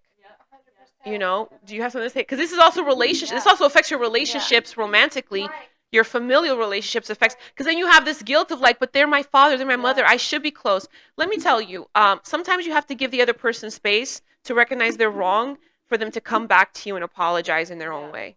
You know, if you never give them that space, they'll never do it. Maybe they have never done that yet. Doesn't mean that they won't one day. You need to give them time. It took me 13 years So to you forgive think if my. they apologize, then you should then allow them to sit back at the table? If they get to the point where they can apologize to you in Or that, if they don't change their action, then they won't do that. No. If they haven't changed internally, they will never apologize. Like, think about it as this, right? Like, we're great friends, you know. Yeah. And let's say if I wronged you, if I did something so out of pocket, We'd you book know? an appointment and we'd book an appointment You know? to skincare and And- facial so we could talk to her. Right. Just hang out with me. She like books appointments. She says. But think about this. Let's say if I wronged you terribly, right? Yeah. And, you know, we take time, because I know it takes time for you to understand how Yeah. you feel, blah, blah. And then we meet again, and I'm like, hey, I'm sorry. I'm so sorry. You know, I totally take it, you know, I acknowledge what I did wrong, da, da, da. 3 months later, I do the same thing, right? And then I come back and I say, hey, I'm sorry. I no longer have the privilege Yeah. of being in someone's life, because I'm committing the same mistake over and over again. Listen, going to court, right? And you Mhm. make a mistake, there's no black and white. You did a mistake, you're gonna pay for it. Yeah. You know what I'm saying? If you grace somebody with forgiveness for them, like, you gotta forgive them already in your heart. You don't want to carry Yeah. that around. But let's say if you tell them, hey, look, it's okay, like, whatever. You may, with me, I'm gonna speak on me. When I see that somebody did me wrong and I forgive them, I'll have you there. You know what I'm saying? But I won't have you there. Yeah. because I'm going to now watch to see if you're not that I'm always watching, but now She's always watching. but now She's always watching. but now I'm going to keep you there, I'm going to Yeah. love you. I'm not going to change my actions towards you, because then that is ego, then that is pride, and that is just for fear of like Mhm. you don't trust yourself enough. I'm still going to love you 100%. But, now I'm going to see, did this person really does they really feel it? Only because that is what it is to take care of your heart. And the Bible talks about guarding your heart at all costs. And it's not guarding your heart to where it's like put fences up, you know what I'm saying, and don't let anybody in, you know what I mean, and whatever. But it's like be very careful with your love, and be very careful with how you go about the people that hurt you. Forgive them, do your part, but how they move is not your business, and it's not Yeah. your fault. You're can't- talking about spiritually, but even if you go, you're talking about spirituality and God and everything. But I actually have in the past even talked to, whether it was at the time when I was going to the Christian church, to my pastor about it, and even knowing all the information that I shared with my pastor, and even knowing all that, the final I guess the final thing was Say that so? still. The final Yeah, say the final He's say your so father. was He's still your like, he's your father, and you need to forgive him because God forgives you for all your sins. And it's like, No, let me say this. like because and this is coming from Well, a yeah. pastor. No, no, This let is me coming. say So this. you think, oh, it's coming from my pastor, then this is how it is. But I feel like that's just so unbelievably Somebody who hasn't been in your shoes should not tell you how to direct your life. Exactly. Somebody who hasn't been in your shoes, in your position, you know what I'm saying, like, should not tell you this is how you need to do it. Where's your credentials? Mhm. You know what I'm saying? Like, you've never been. It's like a person who isn't doing well in their business is telling me how to do my business. Like, it Yeah. makes no sense. So, if you're feeling a certain way, and that's why I'm saying you have to have God in your life, because He will direct you to Yeah. where you need to go. You know what I'm saying? That is important. That voice that tells you, hey, this is how you should go about it. Go about it, and go about it that way. And there's nothing wrong with loving somebody from afar. Mhm. Reaching out to them, hey, I hope you're doing well. Love you very much. That's it. Like, there's nothing wrong with that. No, there's nothing wrong Even with if that. it's a father, a friend, somebody who, and a lot of times, this is where manipulation comes in, is when a father that's a good or one. a father or a mother, They use that do position. so much for you. They're like, oh, you're so ungrateful. You're so ungrateful for what I've done to you, and you're going to treat me this way. Yeah. It's sad because you cannot see why I'm treating you this. How about you see why this is going, why I'm being this way, rather than seeing it as an attack, Well, I'll use a personal experience on that end, because my relationship with my mom, I love my parents, I love my mom, but it took me a really long time to understand that sometimes you have to provide the other person with the space to come to you with their sorry. That's another thing that the ego doesn't allow you to do. It doesn't allow you to see when you should provide the space and time for the other person to come to you with their sorry, with their apology. Yeah. But it all depends how do you want to navigate those relationships afterwards. It depends on you. It's your take, because it's your table. Yeah, it is It's your table. it's your circle. So if you don't want to have it, then don't have it. No. But and don't feel guilty for it. Yeah. There's a reason why a person gets to that point. I always say to people, there's a reason why the villain becomes a villain. 9 times out of 10, if not 10 out of 10, the villain would have been a superhero, but something just took place that just shifted their mind to, like, I don't fucking care no more. Yeah. Because you don't just become a villain because you wake up one day and you're like, I want to be a villain and destroy everybody. There's a reason why you become a villain. In my journey, I had an experience where, as loving and as kind as I've been told that I am, not that I believe that I am, but I've been told that. I had a moment where I was a villain to someone. I was a villain to someone, and they turned me into a villain, and I didn't even realize it. But it was because they had done so much physical and mental harm to me. And on top of that, they also tried to harm my child, that I had no option than to just turn into a freaking villain, because I was like, this is not okay. This is not okay. So you'll have a parent or someone in your family to make you feel like you're a villain, but maybe it's warranted that you're a villain because you don't have an option. You're the only one protecting you. You're not just defending yourself. You're protecting your 5-year-old self. And it's like No, yeah, there's like a quote that says, like, go ahead and tell people how I'm the villain, but make sure you mention the chapter where you created me. Yeah. It's like somebody coming into your house and taking all your shit. You know what I mean? It's like somebody coming into your house, and just, I mean, straight robbery, coming in and just, taking all your things and expecting, why are you calling the cops? Like, what are you doing? You know what I mean? And then they try to, like, gaslight you into thinking, like, you're wrong for calling the cops. Like, I deserve to be doing this to you. And it's like, no, guys, it's like, let's put boundaries up and close the door on our home and not allow that to happen. So I think another factor, aside from like gender roles, energy dynamic, ego, we also talk about boundaries. I think another important thing to stand by when it comes to expectations, and this is what men need to understand, women that have boundaries are the ones you should be going for. Women that don't have boundaries, obviously you probably get whatever you want from them, but they're also not going to, you're not going to have a fulfilling relationship, because no boundaries means you don't know where you're safe. No boundaries means you don't know where this is going, I mean, the only time that I would take the leash off of my dog is if he's in a fenced-in garden or backyard. Why? He's fenced in. He can roam around free in that garden and enjoy that garden. But the fence is the boundary. In a relationship, there should be boundaries. Why? So you know how you could freely roam with each other in the relationship. Now, it doesn't mean that when you have a fence, there's conditions in it. No, the fence is, what's okay versus what's not okay. 100%. What should be in your relationship versus what shouldn't. Another thing that's really important for relationships and expectations is that they're customized to the duo in question. In other words, the three of us can sit here and give you the step 1 through 10 to have a great relationship.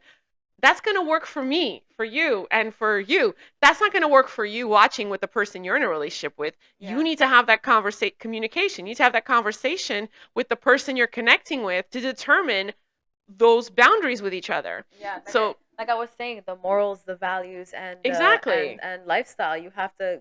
If that's not aligned, you're gonna have a lot of problems. Like I had one guy I life coached. He's a business owner of a photography photo booth business, and he wanted me to assist him in knowing how to have a relationship, like how to reel a woman in, like a good woman in, right?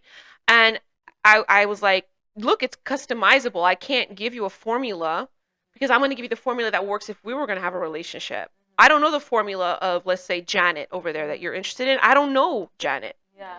I don't really know what to tell you. Even if you tell me who Janet is, what she does, you can't. Why? Because you need to communicate with a person. You're going to have a relationship with their mind, not with their physical part of their body or life. 100%. It's with their mind. So I don't know in her mind what's an expectation for her. Yeah. What's a boundary for her? I don't know. So I can't give you a formula of how to reel a woman in. So even all these podcasts people watch about how to reel it doesn't help you because it confuses you. It confuses you. Which is why we live in a world of confusion and weakness, because right now you have every guru out there. Like, we're telling you our opinions. We're not saying, it must be like this. Like, we said it multiple times. We can only speak for us because not all women are like that. There's some women who are, certain ways and they like things done a certain way. And, you were hitting it on the spot. Learn your person. Yeah, learn your person. But I would also say, with that being said, yes, it's not all cookie cutter, but I would say in general, for the majority of women that are living in their feminine, there is not necessarily like a formula, but we all want the same thing. We all want stability. 100%. We all want security. We all want emotional intelligence. So it's not necessarily cookie cutter, but most feminine women, they're all going to want the same thing. Yeah, women need, when it comes to choosing to love, women need to feel excited. They need to feel like they admire their man, and they admire their admiration, and they need to have reasons, or they need to have a desire to be loyal. And that's going to come that comes from what the man does. The man needs to provide, protect, and profess his love to his woman. Multiply. Give us the tools, and we'll help you there. We'll help you construct the table. We'll help you build a table. We'll help you build a table. How about this? Biblically, the woman comes from the man's rib. Yeah. We will build a new table with you. How about that? Let's build a bigger, better table. Okay, build a bear. All right. Build a table. Hey, that's a good relationship store. Build a table. Couples come in and build a table together. You know what? You know what? Art Basel. That could be a new thing in our Basel section. Build a table if you're a couple. Let's see how you build this table. Coffee table, side table, nightstand table. Dining room Name your table, the kitchen table. What table do you? Patio table. Okay, let's go into dating and marriage in today's world. Okay, we have single and we have married person here. Let's talk about dating. Yeah, let's talk about dating first. Dating in today's world. I'm So gonna let's pass pass you it the to mic for that. Jade. She's our dating expert for the day. I wish. Dating in in today's Even when you're married, world. even though when you're married, you still date. There's some dating. I was just Yeah. gonna say that because one thing, and this is what I learned from Jay Shetty's podcast is he was talking about relationships and loving and learning, and you cannot love somebody if you're not constantly learning them. 100%. And that's not just in dating and relationships. That's also friendships. Like everybody, especially if you're a type of person who you have friends around you that are always growing and evolving. We're always changing. Like our minds. Sometimes we talk and we're like, damn, like that's crazy, and we talk about how we weren't the same people 6 months ago, and how we weren't the same people a month. And it's Yeah. beautiful to see the evolution of somebody that you love and see them evolving and growing because it's like I love that I have people around me that are loving or whatever. But anyways, I'm going off topic. Dating in today's world. Dating is a little interesting right now. But what was your question about it? Like, What are your views on dating in today's world? What's dating like for you? What's your two? I would lie if I said it's a beautiful thing. But I think that I think dating is very interesting. And I'm at a point right now where I am not dating just anybody. Yeah. Not because I'm like, oh, class, and you have to do something and you have to be like this, but I'm genuinely, it's crazy. Has it happened to you guys where you guys see a picture and you can already like see how Yeah. the person is? You're dating with intention. I was gonna ask you a question. Has that ever for happened to you? I've had a lot of people say, look at this guy, he's so this, he has this, and I'm like, and I think I see a picture of them and I'm like, I think if a guy looks too perfect, there's something wrong. I don't know. It's just I'm not sure if it's a woman instinct. I don't know what it is, but sometimes you can already see like oh my god, this guy, something's off. You know what I mean? How do you think? A question for you. Yeah. How do you think that the applications, The dating apps? right? How do you think that affects dating nowadays? Yes, dating today's world Yes, involves that's actually a great online question. dating that apps. was perfect. Okay. Online dating apps. So I used to be on them. I'm not on them. I think I was traumatized. Everyone gets traumatized Yeah, off those I'm apps. but let me tell you what's wrong with these apps. Everything nowadays is so accessible. I'm glad you brought that up because I've been dying to talk about it for a hot minute. I know. Well, that's what this piece is about now. But with these apps, it's crazy because nowadays, like I said, information is so easily attainable. People have you the know? illusion of options. It's so quick. Like It's an illusion. I'll be honest, back then in the day when people want to see porn, it's like I need a magazine. I need to go to a store, get a magazine. Yeah, It's, it's more work. it takes work Effort. to even watch porn. Nowadays it's so easy, girl. You scroll down Twitter and you see like someone reposted something, and Yeah. you're like, whoa, what's going on? Subscribe to an OnlyFans. Yeah, right. Now there's so There's much. foot porn. There's too so many I apps. know, and you make money off of sending Literally. like pictures of your toes, bro. You want to see my toes?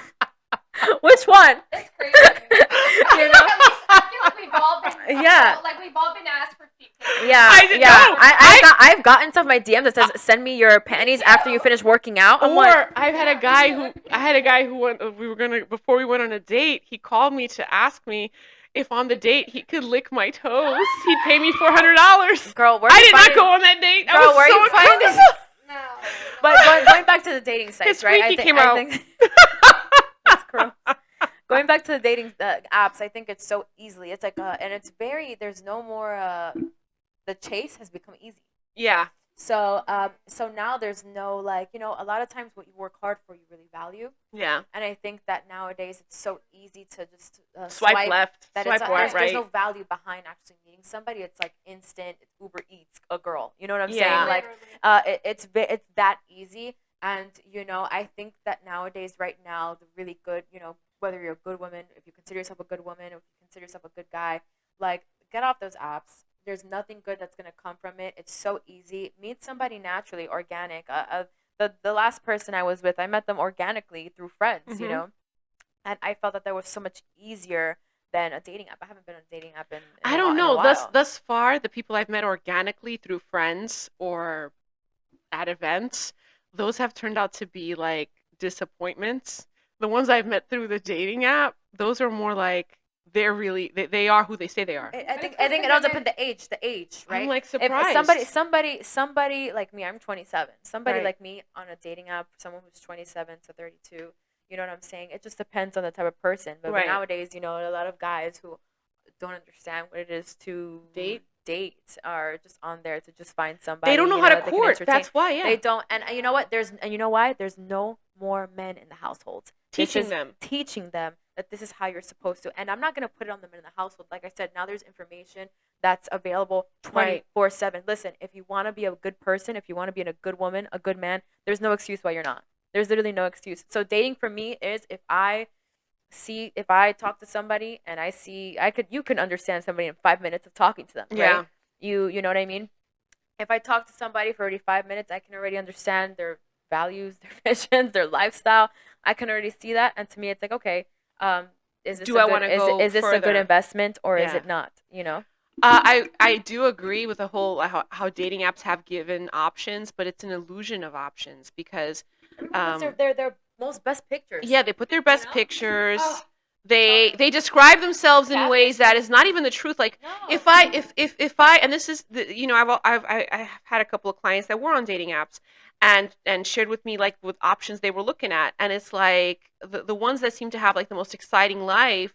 I was like, those are all lies. That's not the person's real life. They're trying to show what Those are snapshots right, of moments Mhm. in which they've had Highlights. a couple of trips and they've done that, but that's Yeah. not their regular life. And think about it nowadays. Like I know dating apps became a trend because of the pandemic. Yeah. And now, you know, so I know that that's how it became a People trend. felt lonely. And nowadays, like I said, people are trying to make it. It's not easy right Yeah. now. You know what I'm saying? Yeah. It's not easy. People are trying to, you know, if they're not established yet, it's really hard.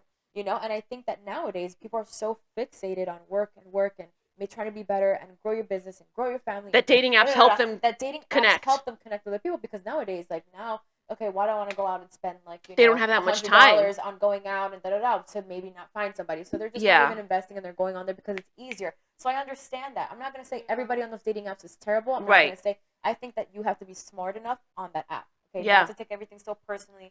If you're somebody, you know what you're looking for. It's very easy to filter the good ones out and the bad ones out. But for men, I think something that comes in mind to me when I think of the dating app and men or dating apps in general, I feel like men need to be careful. Men should be more thoughtful of how they navigate their presence on the dating app and who they connect with, because you might be treating a really high value quality woman that would be an amazing partner for you as if she's every day like all the other 10 girls that you've hooked up with. You don't know. And now You don't here's know. high value woman number 10, and you're treating her like all the other ones that You- you've been out with and had one night stands with, and now you do that. But that's not character. And then you don't know. And that's not character. And you that's know? not character. And like I've said it before already. Not every guy is the same. You Yeah. know what I mean? You said it before already.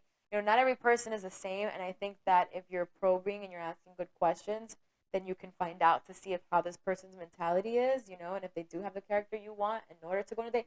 Girls gonna like, what makes you think I want to get ready and all this stuff to meet you, No. and you're like an asshole? You know. If I get ready to go on a date with someone, well, first of all, I'm not afraid to present myself physically in front of a person, because what you see is the person that you get. I don't present it in a way that's not who I am. That's first of all. And secondly, if I go through that much effort to go meet someone, it's also it's emotional. So I already like you. That's another thing men need to understand. If a woman comes to meet with you, she already likes you. She can see herself. You're past the rejection. Yeah, exactly. You know, don't mess it up. Don't mess it up. Just be yourself. Don't mess it up by asking to buy drinks on the Yeah, second date. don't.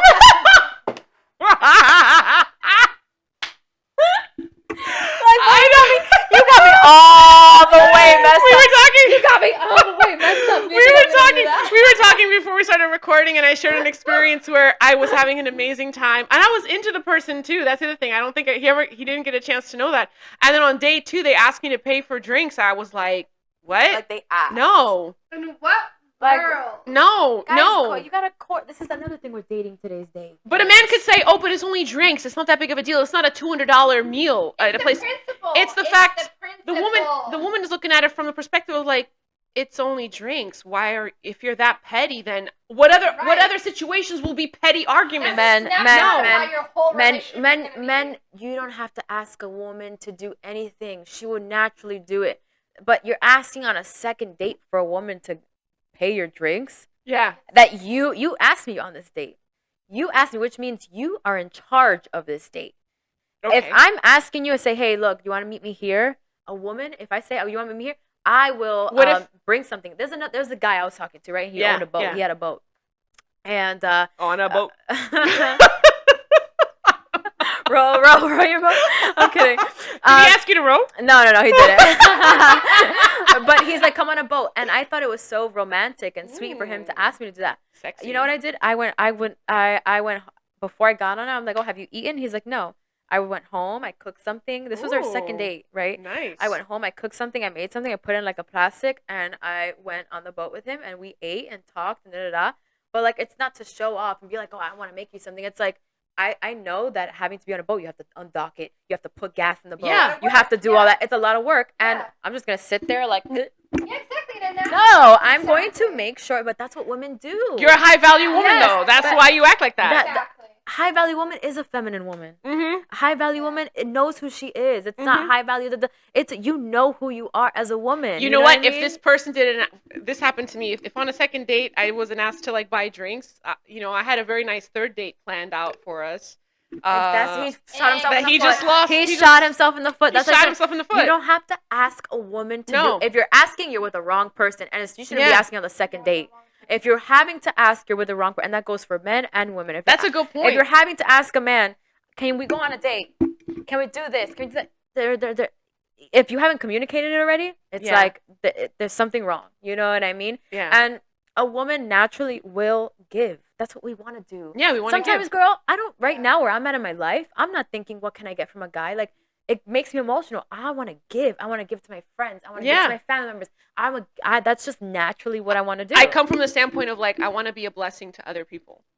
Be a Yes. blessing to others. That's Yes, really 'cause the standpoint I come People from. have been an impact to you. I'm Yeah. sure. I You know? had a 7-year journey of solitude. I didn't date anyone. I didn't involve myself with anyone. I just started dating again now, Yeah. like recently, because I wanted to cleanse myself of all of that stuff. It just becomes emotional junk, not even baggage, emotional junk. Yeah. And what I was very abused though. In 2015, when I ran away from the commitment I had, I was gonna get married. It took a lot of it takes a lot from you to be able to pack up your stuff, Oh, leave yeah. your home, leave a home that's like supposedly part your home, Oh, yeah. to have nowhere to go. Oh, trust me. You know, but know. I was much happier under the bridge than I was, At a getting high-rise. yeah, I than get that. than I was in a gated community Mhm. mansion. Yeah. Let's put it that way. And just with a few bags and my daughter, and my daughter looked at me and she said, "Wow, mom, you're a savage." Yeah. And we had no place to live. I had to go to family and beg and ask for help. Yeah, can I be honest with you guys? I've never really shared this on a podcast or whatever, but Oh, go just get close to the mic. Oh, sorry. Is this okay? I'm kidding. We're growing. I'm growing the podcast, guys. Okay, so But I was at a point in my life where I was I thought I knew everything, and because of my ego, I self-sabotaged my life to where things could have been a lot of different. And so when I was reconstructing my life again, I was homeless. yeah, I was homeless, living in my car, a couple bags. You know what I'm saying, and having to be okay with my situation and like what it was that I was going through.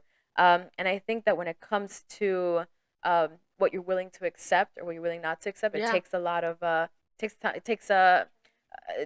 it does take determination. It takes the belief in yourself in order to say, you know what, I don't care if I have to sacrifice living and having a shower available, but I'm gonna have to do what I have to do, even if it's dirty and even if it sucks. Mhm. To be in a car and having to sleep in a car, and you're a woman, Yeah. having to do all this to get to the end goal. You definitely have to believe in yourself, and you have to just really push through those fears in order to be like or go wherever you want to go. But that makes you a high value person. And again, trusting God. Like Yeah. I cannot Yeah. stress this enough. Because there's been times where I'm like, how the hell am I gonna pay a phone bill? How the hell am I going to pay my gas? Like, you know, how, and I'm sure there's people out there right now or watching who would think the same thing. I don't know how this money's going to come through, but it better come through. And when you put that into the atmosphere, when you put that into the, you know, God or whatever you believe in, people say manifest nowadays, but no, it's the faith and it's the action behind the faith, you know.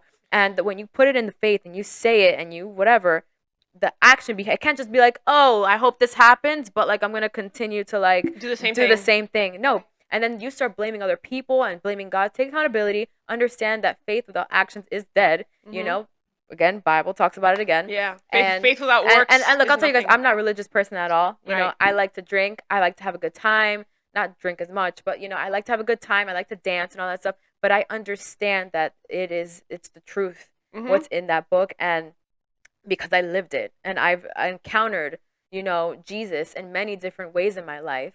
And one of them was getting me out of a really bad hellhole, you know, that if it wasn't for him, I wouldn't even be here right now, you know? So to me, it's like having that, you know, belief in yourself and understanding that we're not in control of anything, you know? The only thing we're in control of is like how we respond to things and who we are. But other than that, like this whole dating stuff, I wish everybody the best. But now, you know, but now, okay, who so knows? now that you've shared that, now Yeah. I can understand better. For instance, like when you go on a date, and this is why for me, like when you've been through crap, regardless of age, I don't think shit happening in your life has anything to do with the older you are, the more things you go through. It could happen when you're super young too. When you go on a date, you're looking at A, B, and C of the person because you're like, damn, I've already been in the gutter. I don't want to be in a scenario emotionally where someone puts me back in the gutter again. And mind you, like I'm in the gutter, so I can take gutter again. Do I want to? No. You know what I'm saying? But there's always gonna be gutters. You know what I'm saying? Yeah. But gutter to where I am literally stranded outside. Exactly. You know, in my car. I don't want that, and I think that's my why. That's my driving force to why I'm ambitious. You know, to why I want more out of life is because I never want to go back to that area, and I think that's why I'm so passionate about helping other women, Right. Specifically, and helping them with their confidence and their goals. Is because we were talking about this the other day. You know, especially when you're married, there's a pressure, low key, for a woman to keep up with her body, for her to keep up with, you know, being sexual, being sensual. Or your husband like, will look at someone else. Or, you know, because men are very physical. That's just how it is, you know? And so that's why I have this passion to help other people, is because I'm like, I know what it is to not have confidence, to have no boundaries, to have people walk all over you, to be stranded in the street, like have no money.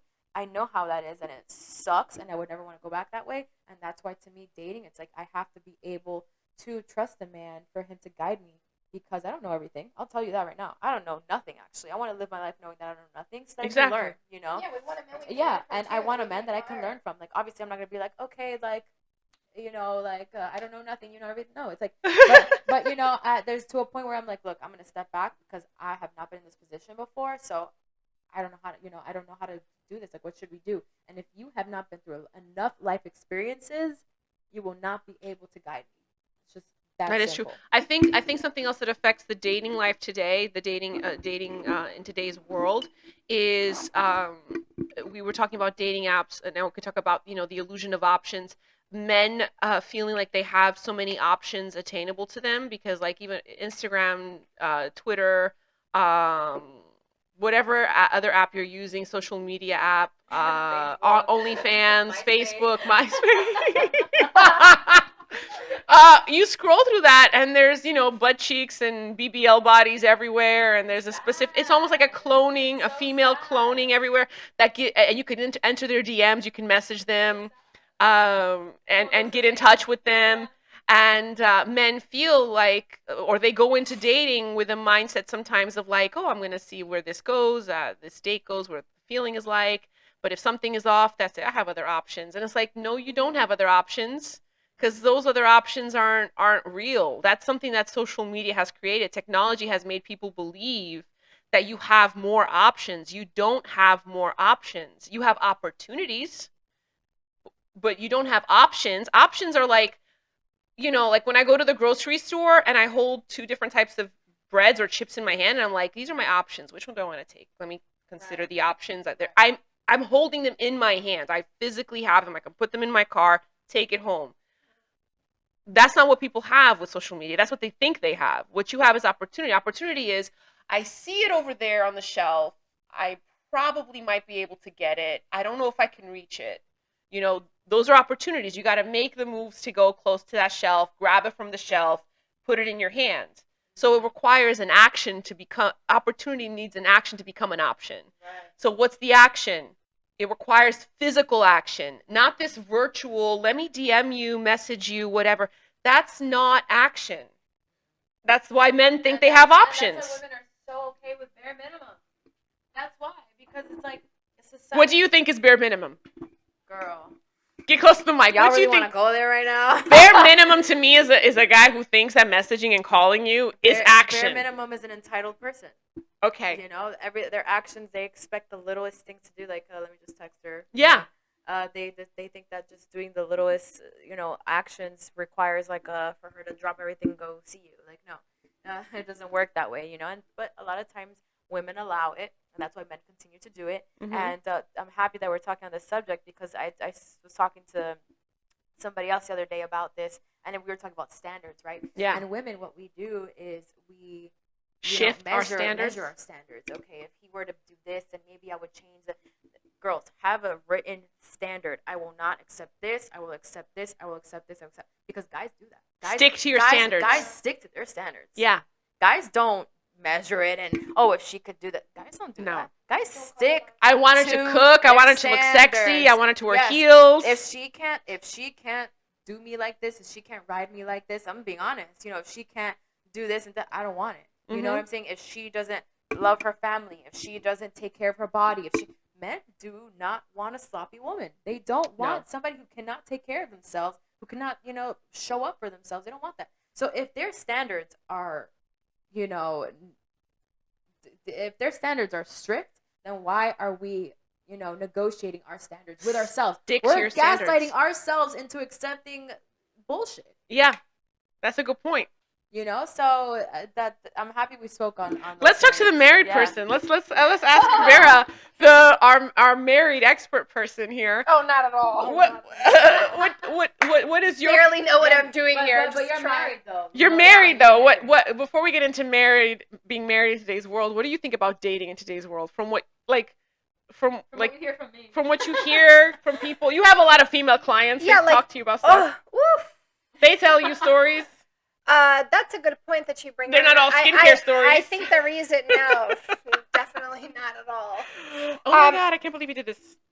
I think that, like you said, I do hear a lot of stories of like women dating and stuff, and it makes me extremely sad, and it makes me kind of like happy that you're married, that I'm married, and I'm gonna be completely honest. Like I had a period of time, where me and my husband, we separated for a while. Mm-hmm. And, after some time, just to kind of really more like to feel better, like I still had it like that, I tried to date. Right. And I ran back to that man so fast, because what happens is that, like we were talking about the dating apps, and that's why I asked you that question. Track star, girl. She was Usain Bolt running back. What? It's so scary to see how, like we were talking about in the beginning, how men sometimes can't be accountable. Yeah. And like a lot of times the situation, like particularly in regards to my marriage, the reason why I always chose to stick to my marriage and to be consistent in the sense, like, even though we've had our troubles and stuff, to always go back to try to work towards a relationship is because one thing that I can say 100% and be confident about my husband is that he takes accountability. Right. He takes accountability. He always will say, I'm wrong. I know I need to change. I know I'm still, at the time, I know I'm still emotionally mature. I know you deserve better. I know this is wrong.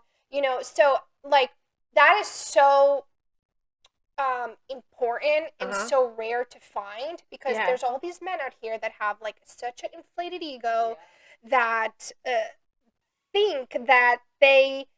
I remember talking to this specific guy that traumatized me. And he was like constantly talking about how he was a high value man.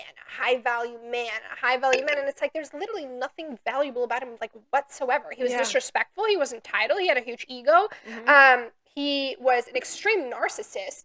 And it's like, it was so, he gaslighted himself into thinking like he was a high value man. Like he was so fucked in the head. Why? Because he had money? I honestly, I didn't even get he had a far good enough. job? I did not even get that far to You're even like, why are you know. saying that? No, whether like, and he constantly right. like would bring up, like, mind you, we're just like texting, nothing serious or anything. Like constantly talking about how he was a high value man, wants this, high value man wants that, and it's like, I don't know. But the point of that is that it just showed me how nowadays, especially like singles are traumatized everywhere because they are going on these apps, they are going on these dates with people, and then kind of like almost being catfish. Because I can even tell you how many times, and I'll say specifically for women, like I'll have women that will book an appointment with me, and they have certain pictures on their profile, and then when I see them, I almost like question whether like It's that's them. the same person. Is that you? And I think to myself, is this how men are feeling? Yeah. Because like men don't really use filters, so No. most of the time you see them in pictures, they probably look better in person.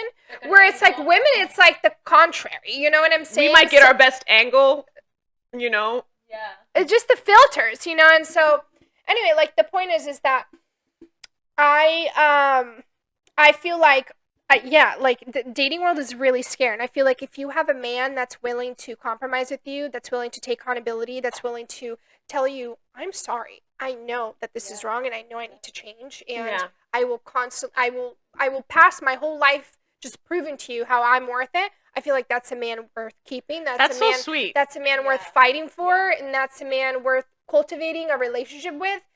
Because there's a lot of men out here that are just so quick to just, you know what I mean, just like walk away and be like, no, you're the one with the problem. Mm-hmm. You're the one that needs to, you know, you're the one that needs help. And I'll say, like, and I'm very open about it. You know, I went through a phase with my husband where he was like gaslighting the shit out of me, and I didn't even realize what was happening until I was too deep into it, where I was like, what are you doing? Yeah. Until I started like literally every day bringing it up every time. But it was my responsibility to bring up to him, because he didn't really even know better because of the way that he was raised, the way that if you knew his background, you would understand more. Culturally, he wasn't even aware that he was doing that until I started. Every single fucking time that he would gaslight me, I'd be like, stop, you're gaslighting me. Stop, you're gaslighting. He would get angry with me because he'd be like, that's your favorite word now. That's like your favorite word now. It's like, but it's like, because I'm teaching you. It's better than a fight. Yeah, because I'm telling you right now, you're gaslighting me. You're not understanding me, and you're not willing to listen to me. So let's revisit this another time. Yeah. To the point where now, like, I tell him something, and I can see it happening in front of me, where he wants to gaslight me, but then he knows it's going to end very badly if he does. He stops. So he just stops. I think that's beautiful when you teach somebody how to treat you. Yeah. You know what I'm saying? And that's dating is like literally telling this person, I'm not going to accept this. Yeah. And that's just and walk away, and like not be afraid to walk away if they don't change, because like I've walked away from my marriage before. Be about it, girl. Like walk away from the situation. Yeah, like if I'm telling you, I'm already warning you, and I've already told you, I will walk away from this whole fucking marriage if you do not stop doing A, B, C, D. If this person keeps on doing it and you literally just do nothing, at some point you have to walk away. Yeah. If this is your only option, at some point you need to walk away to show this person, I'm not playing games, and if you don't stop this behavior, this is what's going to happen. And then when you're not around and when you're not there anymore is when they realize, oh crap. Mm-hmm. Sometimes you do need the space and the distance, even when you're married, in order to just kind of recalibrate, find yourself again, and then the two people realize, the commitment is not to the other person. The commitment is to their marriage, is to their family. That's the other thing that couples sometimes struggle with when they're married, is that they feel like the commitment is to that person. It's not to that person. It's to your marriage. It's to your family. You're committed to that growing. You're committed to that. That's a project. You're committed to that together. You're committed to that. So sometimes you do need that time and space from each other to kind of just reassess what it is that the two of you have. Because next to each other, it's just not working out. It's just not working, and that's okay. It doesn't mean that you have to end it. What people do today in marriages is that happens, or negative stuff happens, horrible stuff happens between the two of them. They're like, you don't make me happy anymore. Neither do you. Let's get a divorce. Yeah. And it's like you don't give it a shot. I think that though when you do like, I'll speak for myself. The time where I did separate from Sergio. And because you think when you're in your marriage and things are not going right, you think the grass is greener on the other side. Is it greener? And then you go you go, you hop the fence. It's not grass, it's you weeds. go to the other side, then you touch the grass, and you're like, no shit, The it grass looks is greener. fake. It's fake. Yeah. It's artificial grass, so no Mhm. shit. So I think that I could say, like, maybe you think, oh, the grass is greener until you go and you're in that position where it makes you, not always, but it makes you appreciate the person you were married to Yeah. begin with. Makes you realize, like, actually, yeah, not every man has these traits that I find in him. Not every man is humble enough to say, not every man knows how to shut down the ego and be humble and say, I'm not doing this right.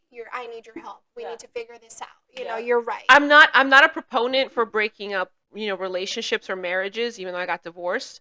That doesn't mean that I wish I don't regret that I did it. I would never go back and change how I maneuvered that. But I'm not a proponent for divorce or for like just breaking up a relationship when you're just unhappy, because happiness doesn't come from the other person to begin with. It shouldn't. Right. So you got to work on that first.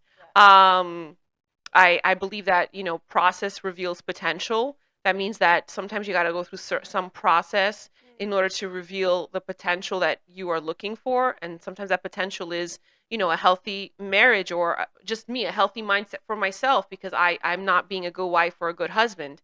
And people don't give enough time for that either. I mean, this is not something that is rocket science. It's not something that's going to require you to take years and years sometimes. Sometimes it's just you having a couple of sessions of realizing certain things that help to kind of put you on a different hill on your mind, so that you could see things from a different, almost like a different facet on a stone, a different facet on a diamond. You're looking at it from one facet, but when someone can shift you to a different facet, you're like, oh my God, I never saw it that way. That can be the case. And then you go back and you can like fix your relationship, and it's a lovely relationship again. But other times you really can't. Other times, as much as you want to fix things, and the other person might try it, again, that's why discipline is important. It has to be something you constantly practice. It's not just like you do it to fix it, and that's what couples sometimes do. They do it to fix it, to get together, to feel like they finally resolved that, and then, okay, let's go back to being the same way we were. That's why people have issues, even like with fitness. They're going for, what's your fitness goal? Someone asked me, what's your fitness goal? How much weight do you want to lose? I said, I don't want to lose any weight. I'm done losing weight. And they looked at me like, what? I'm done losing weight. I don't do my fitness. I don't go to the gym or exercise to have for that goal. I do it because it's my lifestyle. It's how I live my life. It's every day. Or it's it's 4 times a week, but it's like the way that I am. So it's not like a program that once I reach that goal, that's it. I don't got to do it anymore. That's what people do. They get that point, oh, I don't got to do it anymore. I fit into that dress, or I have this size. I don't got to do it anymore. And what happens? They go right back to being the size they were before. Exactly. What I do want to say in regards to separation and divorce and all that stuff, let's talk about specifically about separation though. Like, Yeah. I would 100% confidently say that if it wasn't because we did go through a separation, like, I might still be living a marriage thinking the grass is greener on the other side. So it's good. I'm not saying, oh, separate to go out there and see and then go back. That's No, what I'm saying. But to like, have I time. also know that I wouldn't have realized all the mistakes that I made and how much I was just focusing on the negative of him instead of appreciating like the good things about him. Yeah. Because when I was out of that, okay, and some time passed, I started being like, damn, like I was constantly just focusing on the negatives. I never could just go 1 week just focusing on all his positives. And I was like living in this like darkness, almost this ball of negativity where it's like all I could see was like the negatives. And then when I stepped out of the situation and I started kind of seeing other men and how life was and everything, then I started realizing like, oh wow, like I made a mistake, like Yeah. he didn't deserve that. He didn't Yeah. deserve me telling him to get out. He didn't deserve me kicking him out over something like this that we could potentially have Could have worked resolved, out. but because of my pride, my ego, I prefer to tell him to fuck off and literally like kick him out. And that's wrong. But I also am thankful that we separated, because if we wouldn't have separated and I wouldn't have gone through that time, That was your process. I wouldn't have realized what amazing human being he is, and how like it's really not easy to find, because you think, oh, I can find this anywhere else. And it's not that you can't. You can find even better. It would take time. But the thing is, it's not easily found. No, it's not. So if you have a good man by your side, that Work things out. work things out. That's what I Unless would there's say. like abuse involved or there's cheating involved and there's, you know, things like that, that's a different story. But when it comes to, marriages and stuff, I would say nowadays people are so, like, they walk away so easily and they divorce so easily, because they think it's the easier option because they think they have that illusion that they're going to find They have an better, illusion. but it's not always the case. Yeah, go ahead. Go ahead. Definitely, Jane. Go ahead. I think that, you know, I think that's like a beautiful process, right? I also think that, you know, when you find someone, everybody has flaws, you know, everyone has like things that that we all need to work on. No, I don't. Vera and I are perfect. Girl, if you don't get out of here with that. No, I'm kidding. We have flaws. You know, we Trust have flaws. me. And I think that when you're dating someone, it's what you can deal with and what you can't. Like, for example, when you're talking about that Sergio was able to say, hey, check his ego at the door and say, hey, look, you're right. Like, I thought about it, and this is what I need to do. I'm not good at this, and I need to work on it, and I'm willing to work through it. Yeah. That's a great attribute to have. And like I said before when we first started the podcast, the person that I was with, you know, pretty closely to now, recently. Why couldn't I find the word? I think I'm like traumatized. A week ago. I'm like, but that's one thing that they couldn't do is be accountable, you know, and that's one thing that I knew. It taught me that I could not be with someone who cannot be accountable. It just made you uncomfortable. He had all. I'm telling you, he had all, and it's not somebody I usually go for. I usually don't. That's not my type at all. But, But I was willing to see what he was about because give it a shot. Give it a chance. And I loved it, but then it was like when the red flags were flagging, they were flagging. Yeah. You know? And I couldn't say, oh, you know, but he has all these other beautiful things. I knew that was like a thing for me. Like, if you cannot be accountable, you cannot grow. Like, imagine. That shows a lot of maturity from your end. And it sucked, though. It had to be like, it was a really sad thing to say goodbye to somebody who treated me right. I'm talking about my period was coming and he would like stock his, you know, cabinets with like all my favorite stuff. You know what I'm saying? Like, this guy was a good guy. I'm not gonna deal with anybody that cannot you know, meet the standard, and he met my standard, but just the standard that you cannot grow a family. I want a family. That's like I want to be a mom. You know, one day I want to raise my children with an amazing man, but I can't do that with someone who's not accountable. There's no way. That's the problem with dating today is that they present an image that's not themselves. You go out with their representative for quite some time before you actually get to know them, or you get to know them a little bit at the beginning. What you get to know seems to be like a red flag, but you try to overlook it because it's just so early on. So you try to give it a shot. I will say I think it's great, Jane, that you stuck to your standards because it's important to stick to your standards. Because one thing I will tell you from experience, because you know I'm on a different age bracket than you guys are, even though it may not look like that, but I'm already like in the 40s. I will say this: if you may call it like not taking accountability, I consider it to be petty. Like a person that is going to be in a relationship with you that has any part of their character that leans to the petty side, you don't want a relationship with. They're going to make your life miserable.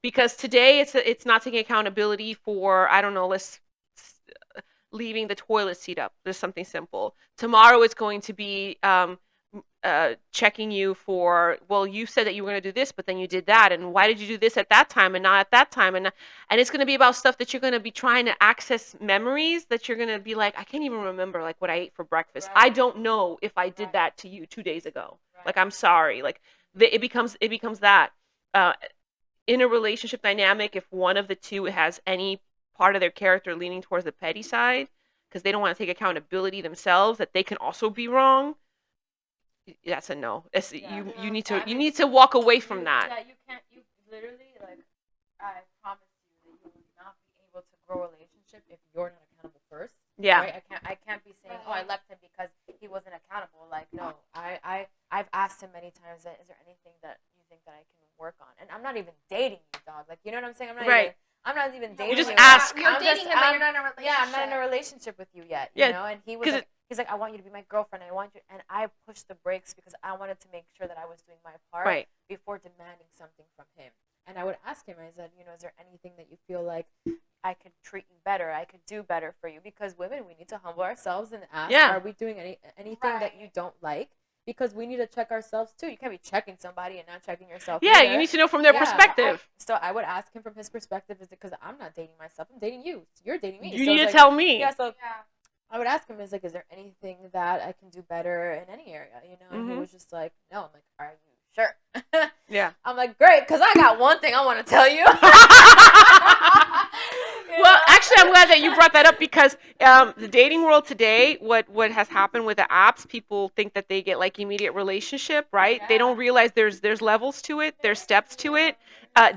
Dating is like you're connecting. You're connecting to determine if you want to move into a relationship. And then you have a relationship to move into a commitment. A relationship should be exclusive. A commitment means now we have a direction. A commitment is to get into marriage. Those are the levels.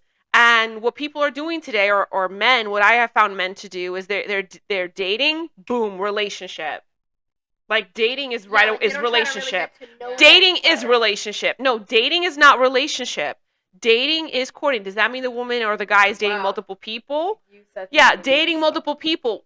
First of all, what is wrong with dating multiple people? How do I not date multiple people? If I go on date 1 with you today, how do I not have a date? I might have a date already scheduled with someone else from last week, this week again, tomorrow. Like you're dating multiple people doesn't mean that you're having intimacy with them. It doesn't even mean that you're kissing them. That's another thing. A woman is not kissing every guy she's going on a date with. The first date is to establish, is to establish the connection, to establish the reciprocity of the energy with each other, and to establish what the woman is establishing if she's very feminine, and this is what I established for me, are you fully man in your role? Do you understand your role as a man? I look for that because if you don't, and I guess you could call it being an alpha male. Are you fully masculine? I look for that. So that's what the first date is for. And at the end of that first date, if I establish that all of those are yeses, and then there's a kiss, then there's that's an indication that we're moving into maybe the next phase that may be coming up, and I probably am not going to be dating anyone else. But dating multiple people does not mean that the woman or the man is a hoe. As long as you're being honest about it. Yeah. Because there's a lot of times where guys, let's say if we're on our 3rd date, right, or whatever, and he's coming on like, I really like where this is going. And some guys would say, I really like this is going. I just want to let you know that I am not out here dating anybody. I generally want to get to know you because I like where this is going. I've had guys tell me that, and I'm just like, okay, like, all right, like we can do that, Right. Or if I'm seeing somebody else, I'd say, hey, like I am, still seeing somebody else. I do want to give this a little bit more time, if that's okay. You know what I'm saying? Yeah. Like, why are those conversations uncomfortable? Like, why are those conversations not being, like, not talked about? I would also say that if you are dating in today's world, you shouldn't be dating not thinking that that's not happening. Even if the conversation's not happening, because if you're the guy, if you're the man and you're dating, that means that you are connecting with maybe 4 different people to determine, okay, which one do I actually want to take out on a date? Then you take that one on a date. Okay, great. It went great or didn't go great. Okay, but I'm still going to try number 2. What's to guarantee to me that you're not going to do that or that that's not happening? If the conversation doesn't happen, I think what I'm trying to say is if the conversation doesn't happen between the 2 people to establish where they go from that connection forward, then don't assume the other person isn't dating other people. And also, I'm going to lose interest if we're not having that conversation. Yeah, I'll lose interest. Direct me. I'm a woman. Lead me. Good point. Direct me. I'm going to lose interest in this whole thing, and I'm going to stop texting as much. I'm going to stop answering the calls because you need to direct this. You need to lead me. I choose yes or no, but you're leading. You know what I'm saying? And if you move with intention, a good man will move with intention and purpose. If he's not, texting you and saying, I want to see you, that like literally guys they want to see you, they will grab a day, they will tell a time, and they'll say when they're going to come pick you up. If you're meeting the guy on the 2nd date And if Oh, the Why guy- is if he the why guy is he is not telling picking you up? If Wait. the guy's telling you to come over your house, like, No, wait. and that's one thing, like, No, that's not don't try to invite me over your house, like, on the second date. Like, take me out. Like, let's do an activity. Wait, like, back before we get into that. I'm gonna get into that one. But Jane, why do you say the guy should pick you up? Because for me, in today's world, I don't want them picking me up just yet Okay, so until I that's know true. them Okay, better. So that's You don't know. Look, Jeffrey look, Dahmer. Look, but That's listen, true. if you don't know, I'm curvy. you need. But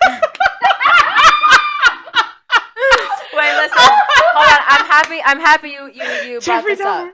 So the thing is that there is a kind of conversation that needs to happen before you actually say yes to somebody. You know. Right. Now, if you're just saying yes and no conversation has happened, don't have him pick you up because you don't know this man. You know what I'm saying? Okay. But like, if you're having a conversation, you guys have FaceTime. You know what I'm saying? Oh, okay. Or whatever. Your friends have your location. They know where you're going. You know. True. Like, have him pick you up on the first date. Let's say we have a FaceTime. I like your vibe. Now I know that when I'm in that car when you come to get me, it's not going to be like awkward silence for 20 minutes to wherever we're going. You know? But would I do it? No.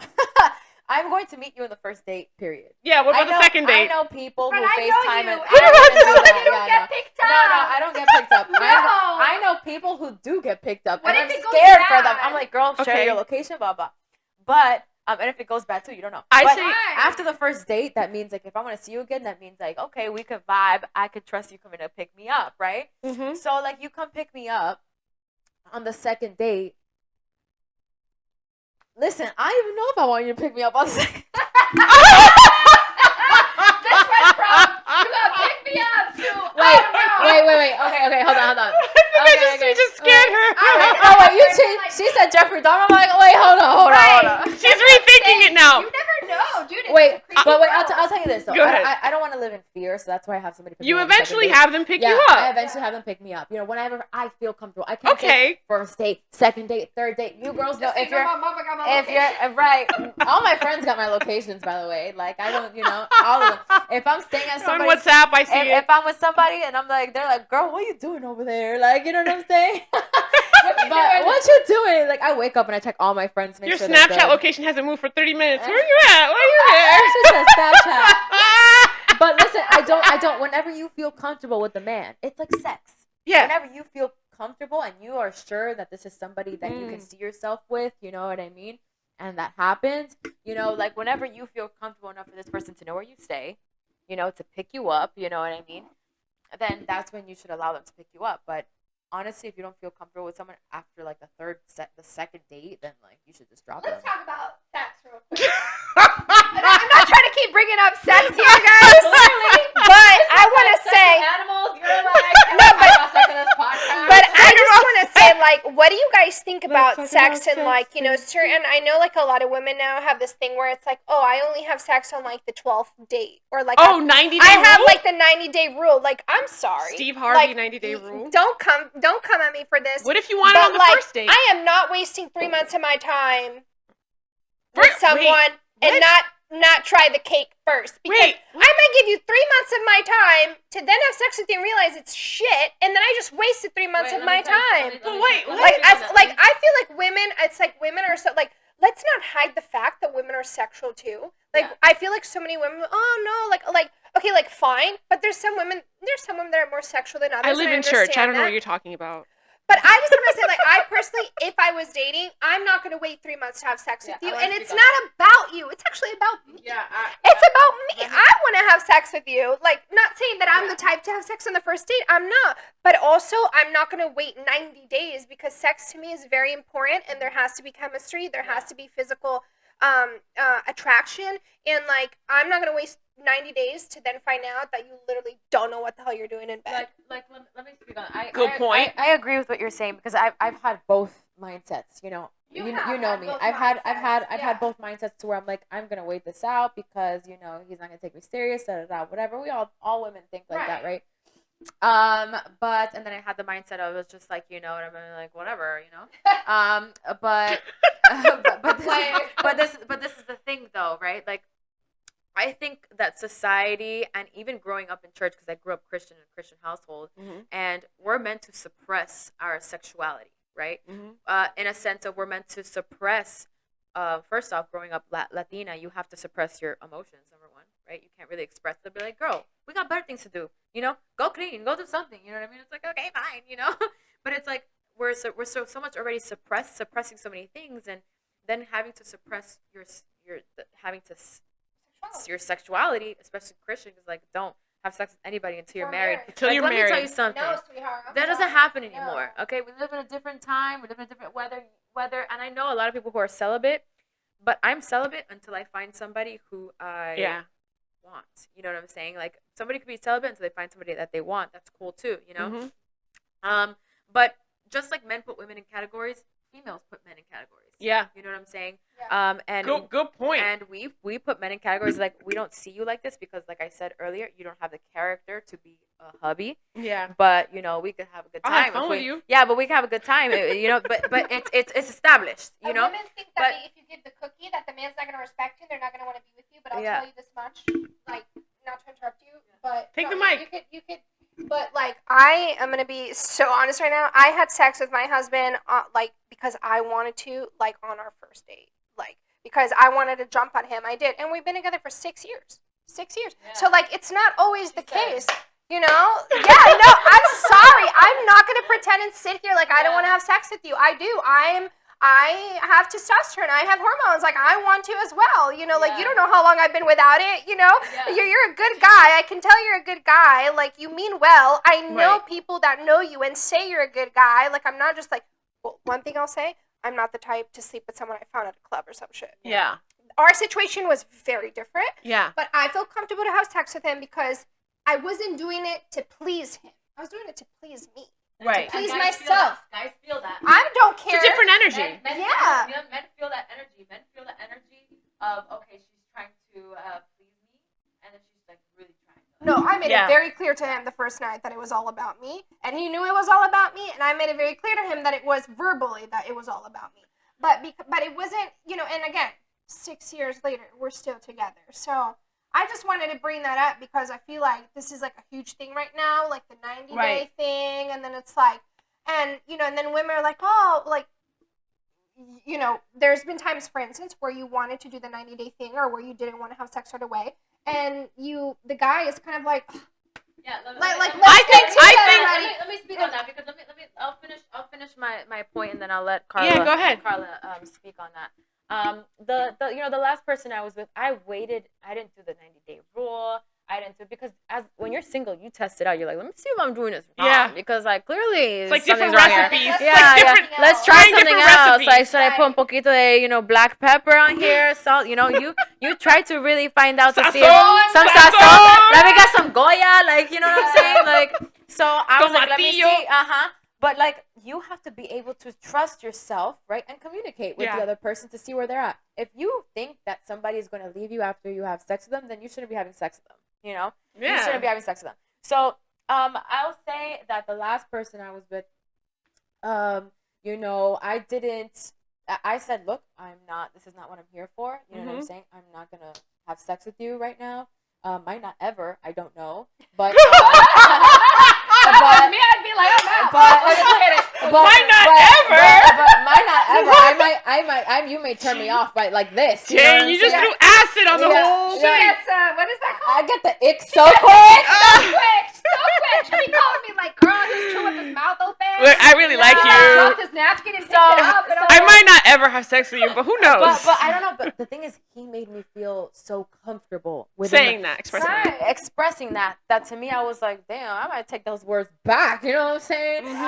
But the thing is that you have to be comfortable and be able to trust. There's a thing that happens to women that when a man can show a woman that he got her for real, I'm not just my words. Like a woman will. I sat back and I saw this man's actions and I was like, wow, like he's such a great man. You know, until we got to the end and I was like, damn, you just literally took a whole shit on this, but it's okay. Yeah. But you know, that changed the whole 90-day thing. You know, and I was just like, okay. Still, it was some time until we started actually being intimate with each other. But, you know, I started being comfortable with allowing myself to be okay with not, or with, it doesn't matter how long it takes. You know, if I'm comfortable with it, then I will. And now it's like, can this man be what I need? You know what I'm saying? And time will tell, you know what I'm saying? Right. But and the beautiful thing is that when you're able to step out of it, you're not so emotional, because a lot of times with women, with the hormone that is released when we're having sex with a man, is that Oxytocin. we It tend to connects attach us. and we connect, Yeah. and sometimes that doesn't allow us to really see what's really going on, Right. without feeling that emotional attachment. But I was allowing God to speak to me when it came to what I couldn't see. Mhm. And a lot of times we have to be able to step back from that oxytocin Mhm. hormone, and we have to be able to see, okay, sex is great, this is awesome, blah blah blah, but can this person still give me what I'm looking for? Because they're thinking the same thing. Exactly. They're not like, oh, sex is blah blah blah. No, the guys are thinking, okay, everything's great, but there's always a but. Mhm. And to me, I was just like, this is awesome, da da da. But I was like, please, God, allow me to see what I cannot see. Allow me to see what I couldn't see. And surely enough, I was able to see that, but I had to step away. And a lot of women are making that mistake where they're even having sex too early to where they cannot see what's really going on, and now they're Yeah. blinded. You still have so much to learn about this Yeah, person. you need. It took me Exactly. time to be intimate with this person. Exactly. But like, because I was open to and being mature and being like, not saying that you're not mature when you go into it automatically, but when you're at a certain point where you've been dating and something's not working, you just need to allow God to help guide you, because you don't know everything. That is true. Also, don't assume because it's not clicking with anyone that there's something wrong with you immediately. Yeah. Because y- especially what I have found, like when you're healed, that the people that are out there dating that want to go from date one to we already are in a relationship, come to my house, or just to them it's like you're in a relationship. um, you can tell they haven't healed yet. There's something there that hasn't healed in them, and that's okay. It doesn't mean you can't have a relationship with them. But for women, when we understand our bodies chemically, and that's why knowledge is power, because it doesn't mean it puts you above everybody else in the world. It means it gives you access to information to know how to move in your life. So you know how your body is, feminine body is chemically when it comes to intimate relationships. You do need to give it time. It's like Jane said, it doesn't mean you won't never have sex with a person. It just means that you need to have time. Why? Because I don't want oxytocin to make me believe that I'm heavily connected to you. Amen, when I'm sister. still analyzing A, B, and Amen, C about sister. you. So Yep. usually a woman that is moving with intention and is healed, she's not going to jump into it. And if she does jump into it, it doesn't necessarily mean that she's gonna be immediately connected Yeah. to want a relationship with you anyway. Because if she's healed and she's jumping into it early because she's comfortable in her femininity to Yeah. do so, and she's also confident to walk away. That's another thing, because when you're healed, you're confident and you're okay with walking away. Right. So men cannot be looking at how women move in terms of intimacy Yeah. to establish, is this someone that is worth it or not. I have a friend of mine that had a one night stand, and she's married to her husband now for 22 years, and it was out of a one night stand. So Yeah, but right. that's like when I consider that winning the lottery. Like you, Vera, you won the Yeah. lottery. Yeah. Not everybody Yeah. has that. Because what men do is if you have sex with him too early, they They already think that devalue you. Yeah, They yeah. devalue, and you may, as a man, you're going to miss out on a really amazing person because you're putting a person into categories too early. And also there's also hormones, but I just don't remember. Yeah, women take but- longer to put men into categories. Men put women into categories just by looking at them on date one, and Yeah. that's the problem. You can't do that because date one, you're meeting the girl's representative. You're not even meeting the full girl, even if she's healed, because you can't stem No, away you from can't. not. I'm not opening up to you on the first date about Yeah. anything. We're just chilling. Like, it's surface conversation. Exactly. You know what I mean? Like, there's no need. And I want to go back to what you're saying, that because a lot of women are devalued if they sleep with a man on the first date or first night out, whatever. Yeah. A man, they're very they're test driven. Testosterone? Their testosterone. Their testosterone makes them competitive. Ultimate high, and that's what allows them to chase you, right? So when they're chasing you, a man ultimately, not saying that they all want sex, but a guy's not gonna talk to you if he don't think you're hot and wants to fuck you. You know what I'm The saying? top Like, of the top of the mountain is to get you into bed. Right. So a lot of face times, a man also, like, they put us in categories, and like they'll talk to a woman, maybe like an amaze. I'm pretty sure that when Sergio spoke to her, he was like, damn, like, this is a really good girl, like, Yeah. all this stuff. They had sex, and that chase is still there because he wants to get to know her, because he his intention wasn't just, oh yeah, even though he probably wanted to have sex with her, Yeah. his intention was also to get to know her because he understood that this was a good woman. Yeah, You know what I'm my saying? demeanor, Your my her behavior. demeanor. It's also how a woman is. It's also how a woman is presenting herself. If you're Exactly. at a club, 100%. you know, twerking and stuff, and a guy goes to Yeah. you, and you guys, you may be a good woman and you're having a good time, whatever. But if you're twerking and all that stuff, and you did not, come up and watch how watch Yeah. yourself and watch your demeanor when it does happen, and you guys have sex or whatever, he is not going to reach back out to you because all he saw was you twerking and stuff. And he was like, okay, you know what I'm saying, and you gave him the kitty, and that's that. Yeah. But, like, That's if you different, the women have to be more aware of how they're presenting themselves. Yeah. And that's the issue, is that if you're presenting yourself a certain way, then the outcome is because you probably presented yourself that way. Not all the time, but there's times where you are a corporate of the reason why someone is like scratch off, because I'm like that too. Mhm. If I see a guy and he's over here like talking to every girl, first off, I'm Oh, not gonna deal with God. that. You know what I'm saying? I'm not gonna talk to Or you. like something that I've noticed with the dating, since we use apps and there's a lot of social media access now. If a person's interested in me and I go on their social media, we like connect on social media after we've connected with each other, and I see that on their social media account is, let's say they have 300 followers, just to use the number 300, and I see that 150 of them are female. Don't get her Oh my started. God. I'm like, mic down, mic up. Not just female, but females that have No. questionable I'm looking ha- accounts. I'm happy that you were like coming PJs, because I'm like, I'm comfortable to talk about this topic. I know. need to be Vera told me she comfortable. didn't have PJs, so then I wore something that's not Well, these are PJs, but pajama whatever. pants. We all look like we're in I'm slight over here PJs. like I'm ready for This a is my pajama PJ. slumber party. I go to sleep If in I had this. those pages, I'd wear those too. Boo. Girl, these I love PJs are those. super They're super comfortable. silky. Shout But- out to my mom who got them for me. Not that I think. Shout out to moms. My mom. Not that I think that social media is like you should look at that and be like yes or no to a person, but for a woman. Wait, hold on, girl. No. Hold on. I don't Yes, know. there's I red don't flags. know. Listen, I'll tell you right now. Tell Hold me on. what Let the me tell red you. flag is. Listen, No. if I go through, every woman does this. So if you say Jane you got don't do excited. this, Jane got if excited. you say you don't do this, then You're there's a problem. lying. Every You're a woman problem. does You're this. lying. Look, Okay, My let's- dog- Let's be real, right, baby? Right. My But dog I think is men admitting. do too, though. Men Yeah. do too. If I'm on your Instagram and I don't do this, maybe the first time I see your Instagram, I see what you're about. I'm like, okay, cool. I'll go. I don't want to look at your following list because I know I'm gonna judge the hell out of you.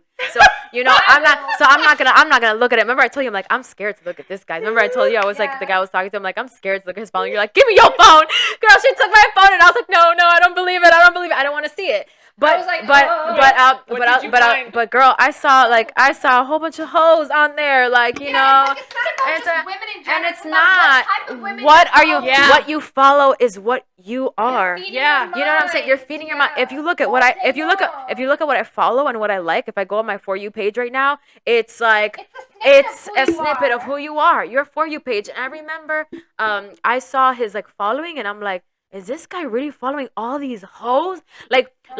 Where is Nature Metal? I don't know if you guys ever see Nature's Metal's page. There's a No. page called Nature Metal and it shows you like the life of like animals and how they conquer things and all this stuff. It's crazy. I go on it all the time.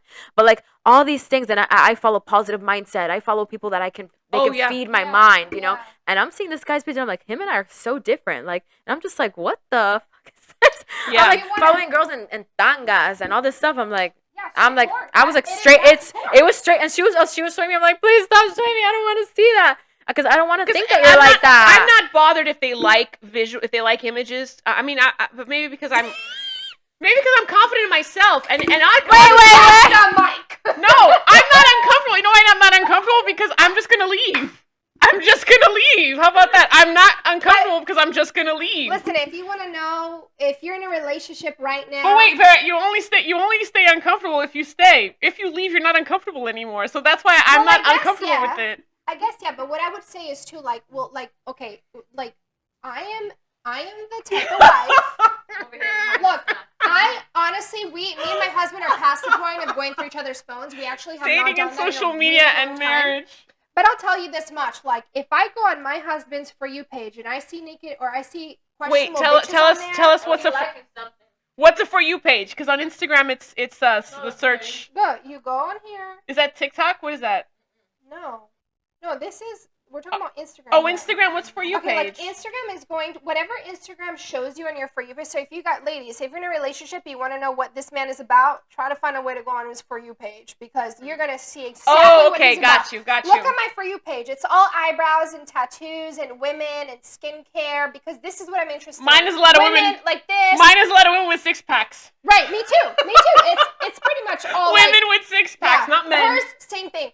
But like if I go on my husband's For You, don't you don't let me find no bitches on there because that just goes to show that that's what you're looking at. That is what you're looking at. That's what you might not be following these women because you don't want to die. But if these women are on your For You page, so go next time, speak into his phone because the phones listen to you. So be like, church, preach, God. You saw that. Diamonds, buy your wife diamonds. No, seriously though, like that to me, it's huge because it would be so hurtful to me to go on like his For You and find women on there. I kid you not, that to me, it's like cheating. Because the phone has become the extension to the brain. You said that. You even said that, like. And and again, I'm not into... It's an extension of your mind. Like, if you're looking for something, you're going to find it. But the thing is that I'm not saying to, like, go into, your man's phone or whatever, but I also feel like, like, what do you guys think? Maybe this is something we should talk about. I feel like, it is part of dating or marriage in today's world. Definitely, yeah, like from time to time, oriented. if I see him scroll whatever, I will look, and if I see there's anything suspicious on there, best believe I'm gonna grab your phone. Say what you want, judge what you want, whatever. But if I see anything sketchy, I'm gonna bring it up to your attention. Yeah. Andrew Tate. All this stuff. I just like what he talks Andrew about. Tate, yo. A man and a woman. Yes, Andrew Tate definitely. And their roles. I definitely believe that they try to get rid of Andrew Tate as a voice, especially for the youth, because they don't want the youth to be understanding that They don't want men to know their role. They don't want women to know their role. Look what they're doing in the school systems. What they're trying to do. I mean, thank God DeSantis. Woke agenda. This woke agenda is a joke. Why are kids know? Why does a 3-year-old know what transgenders are? Bro, I did not even know what a condom was in 9th grade. Yeah, we didn't know that. You know how I knew what a condom was? There was a guy in my class who literally threw a condom at me. And I was like, ew, what is that? I didn't know what it was, And nowadays, like, they're trying to literally change the dynamic of a man and a woman. You know why? Because a woman is powerful, and a man is just as powerful as a woman when he has one. Like, it's so important. Do you know why they want to weaken men? Do you guys know why they want to weaken men? I think they want to weaken men to stop creating kids. They want to weaken men. Well, it's part of it, but they want to weaken men because if men are weak, they don't stand up for anything. They won't stand up for anything. So if they make them weak, if they feminize them, they're not going to stand up for anything. They're going to react the same way as a woman, which is why they're so diligent with trying to push this woke agenda. Because what's this woke agenda about? Men that are feminine. It's demonic. I'll tell you that. In a way, yeah. What is happening in the government is the most demonic thing ever. And now, if you guys are not being awoken by this, then I don't know what to tell you. But right now, it is not even being disguised anymore. That doesn't mean, adult people live how you want to live. No one should judge anyone. We should put down the magnifying lens and pick up the mirror. Everyone should do that. Yeah. And you shouldn't be so insulted. I mean, if you know who you are and you're confident who you are and that's what your identity and your truth is, then you don't need to go around yelling it at everybody like that. You just don't have to. I don't go around yelling that I'm Carla Barandis, I'm a successful blah, blah, blah, blah. Some friends of mine didn't even know I did life coaching because I work with people like on the down low who are successful and don't want a record. They don't even, I signed NDAs. They don't even want me to say their name, which is fine. I would never say their name. But it's the fact that you don't got to go around screaming who you are. And I don't have to have anyone else accept that that's who I am to know that that's who I am. So why do we even need this agenda to begin with? But it's not about that. It's about we need to protect children's innocence. We shouldn't be touching their innocence. They should be believing in Santa Claus and tooth fairies and that fairies and gnomes could be real. And that's it. They don't need to know adult matters. And I think that's the slippery slope. But the reason why they're trying to produce weak men effeminate men is because they don't want men to stand up for anything, because men are the ones responsible for standing up for their family, sticking up for their woman, sticking up for what's right, sticking up against the government, against whatever totalitarian force tries to come against uh, culture or civilization. But if men are weakened, they won't do that. And what's up with this whole thing about when men are actually being strong, they're being called simps or toxic? Like simps? How is it? I'm sorry. How is it a simp? I want me a For toxic. for Well, a no, let man, me say it. how is it a simp for a man to? Wait, what? No, I'm not gonna say Wait, toxic. Carla, what I want time? to be a toxic what? Carla. I want to be a toxic. Well, the male toxic energy, what they consider male energy as being toxic nowadays. Yeah, that's but, what. but you like, know, Right. I'm saying like nowadays with the whole, if a man is in his masculine and wants to, I think a man is in masculine when he understands that he wants a woman and goes for the woman. Yeah. You know, I think that's hot. But you know, nowadays a man who does that is being called simp. Like, oh, why are you simping over her? You know what I'm saying? That's what he like, should no, do. he should. Guys, there's nothing. Listen, Nothing wrong take with the mic simp. away from me. We love Sims, okay? We love We're Sims. here for this. We're That's here what for we this. like. That's what we want. No, but all kidding aside, Simps are running a different race. Yeah.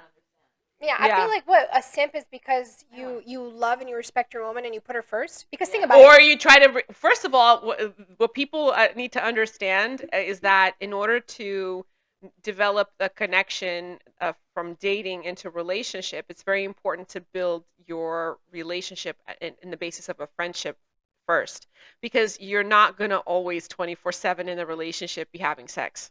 Yeah. So, Right. I mean, right. you could at some points, the seasons of your relationship, take time off for that, but that's not the whole relationship. And that's what happens. People get so physically excited with each other. They're attracted. Oh, the chemistry is great. Oh my God, I know after 6 months or within the year, I'm going to propose or whatever, get married. Before you know it, the thing is over because, oh, they don't make me happy anymore. They just don't satisfy me sexually. Like, I've heard people say that. They get a divorce because they don't feel sexually satisfied anymore. There's no more chemistry there. How do you feel about? What do you think? Marriage about is not about chemistry. Marriage is you're committed to growing. Once you get into marriage, you're both CEOs to a company. You're co-CEOs together. You're committed to that. It's not about the sexual. Okay, don't know. you can find ways to revive sexual, but you can find ways to revive sexual chemistry. Sometimes Sometimes, Carla. Sometimes you can't. Chemistry comes and goes. It's not gonna be there forever. Yeah, Yeah. that's true. Just like love, just like being in love comes and But goes. it's fluid. It takes it takes work. Yeah. Know what I'm saying? Like if I know, And a lot of if communication. If I know, men don't understand that, but turning women on is not the instant. It's throughout the day. Yeah. You know what I'm saying? Right, If a right, man right, is right. messaging me and saying, "I cannot wait to see you. You're so beautiful." Oh, blah, like blah. Sting. He said he The has. simp thing to do. No, Sting you know? says he makes love to his woman 18 hours a day. That's exactly how it is. Right, right, right. When right. you are doing that throughout the day, this woman is like, bro, when you get home, Right. I'm gonna suck it. when you get when you get home, it's over. I'll tell you that You much. know? Yeah. Even And like. yeah. No, go ahead. So you know, like to me, it's like it's from the beginning. So you guys wake up, that kiss goodbye, Mm. and then you know the texting. I'm thinking about you, sending a selfie, all this stuff. You know, we don't have to be talking every single day, but you Right. know, maybe time's gone by. I miss you. Can't wait to see you. You know what I'm saying? You have to feel that too. You can't just be saying that to have her turning her on. You know. Right. But that creates chemistry. That creates tension. That creates. So now when you get home, now what you're giving her, she wants to multiply.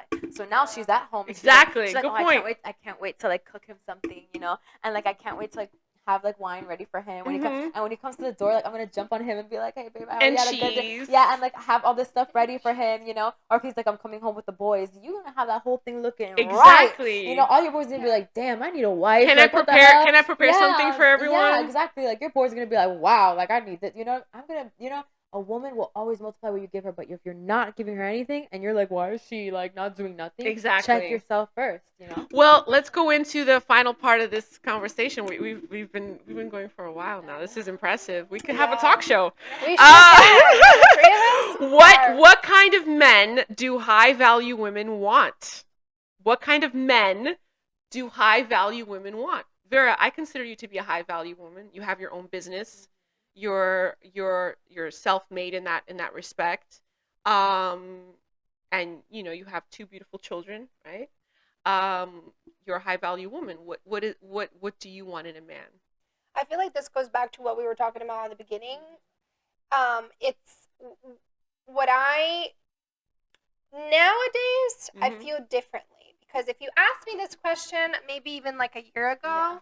my answer might be different. Right. But I think that what what I want is someone that's authentic to who they are, that's genuine, a man that is not afraid of being a simp, a man that's not afraid of putting his wife first, a man that's not afraid of telling his boys, no, I'm actually not going to go to happy hour with you because I want to go home and spend time with my wife because Yeah. it's 6 o'clock at night and I haven't seen her all day. Someone that makes you feel safe in all the aspects. Again, this is just reiterating what we talked about in the beginning. It's someone that is going to make you feel safe to go to them after a long day and talk about your feelings and tell them what you're going through. Someone that's going to make you feel safe if you need to have a certain conversation with them in regards to what it is that you're missing or lacking in the marriage. Right. And that's not going to feel like attacked. Because a lot of times, like, what happens is that you go and you bring something up to a man, and They get defensive. what they hear is, I'm shit. I'm not capable of anything. Yeah. You don't like me. You don't want to be with me. And it's like, actually, no, dude. I'm literally just talking about this specific topic. Yeah. And I think that's one of the things, like, whenever I would bring certain things up, now I understand today that it was the way I brought it up. Mhm. Certain things that I brought up to my husband, he would be like, essentially, like, okay, well, then, like, I suck. And then he would be like, why are you with me then? And I'd be like, whoa. Like, how did We're not talking about the whole future for the How did we relationship. get here? I'm just talking about, like, what it is that I need. And so what ended up happening? I started feeling unsafe, and I started Like you can't bring stuff up to him. No, I started feeling like I had to pretend that everything was okay, because otherwise, then he would Crumble. or Yeah. be like, what? So that made me miserable, and that is in fact during the time where I decided, you know what, like, We needed time. what are we doing here? Yeah. Because I feel like I couldn't be. You couldn't be yourself. I want you to be authentic and genuine, but I want to be authentic and genuine as well, and be honest with you. And if I'm needing something, it doesn't mean that I think you're shit and that I don't want to be with you. It just means that, actually, on the contrary, I want to be with you. I want to work this out, and that's why I'm communicating this with you. Okay. And I do believe that there's ways of communicating things. I have not always been the best at communicating. I am getting better, and I'm actively working on that now. But I think we spoke about it earlier, where generally every feminine woman is going to want the same things, but certain women are going to prioritize certain things versus others. And nowadays, what I realize that makes me thrive, that makes me really be in my feminine, and just make me really like a happy wife, is it's feeling safe above anything else. Yes, of course, there's loyalty. There's honesty and communication and all the things that come with relationships. But if I don't feel like if I feel like you can't lead me, it's just, I'm not happy. And I'll give an example. I went to Brazil recently with my husband, and when we went to Brazil, it really did something magical to for our marriage. Yeah. Because he was in his roots, in his country, where he spoke the language, where he had connections, where I saw the man that he truly was, that I wasn't always necessarily able to see here because of that language barrier. The cultural disconnect. The cultural disconnection. Right, like, for instance, I'll go back to that right now, but, like, for instance, here, we go to a restaurant. Now he's getting better with his English.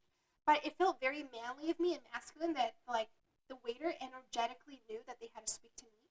Right. Like, a waiter comes up, and when there's a masculine man there, like, they're going to talk to the man. They're not going to talk to the girl. Right. But energetically, everyone, like, knew that I was, like, the masculine figure in the relationship. And even people would say, oh, Vera, we all know you wear the pants. Oh. That was not a compliment for me. That was humiliating for me. And it was like, oh, actually, that's really not what I want. They shouldn't even say that, though.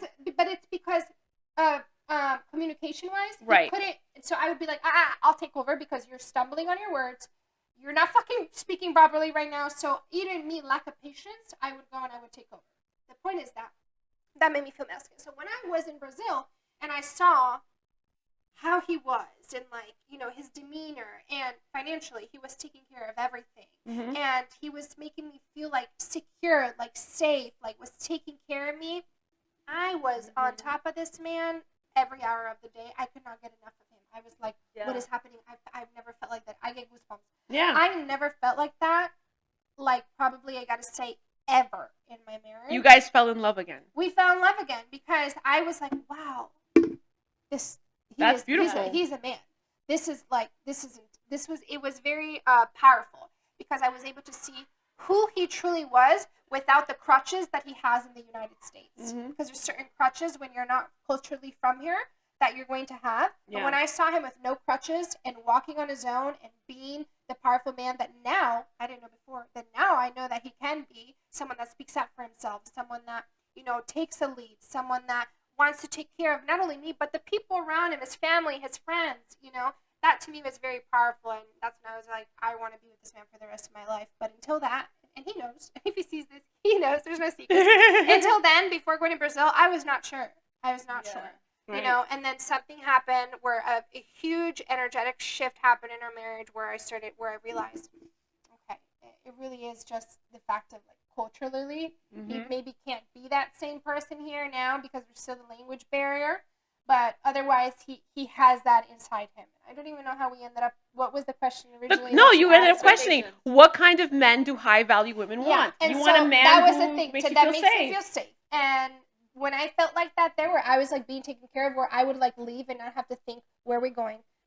Putting it on the GPS. Okay, where are we gonna eat? Oh, okay, who's, I was not in charge of shit. I was just like, showing up, I got pretty, and I'm ready. Where are we going? Yeah. You decide. He led everything. Where we were going, who we were gonna be with, everything. So that to me, That's a great feeling. that was such a beautiful feeling, and that was the first time in my life where I 100% every hour of the day lived in my feminine, and that's when I was fucking thriving. I felt like on top of the world, and so it was really nice for me to kind of get a glimpse of that because, it's not that here I can have that, but let's be honest, like on a day-to-day basis, especially when you are a mom and you own a business, and you got to make decisions. You got to be on top of your shit, where it was like there, I was just kind of like, okay, I look cute. Where are we going? Where are you taking me?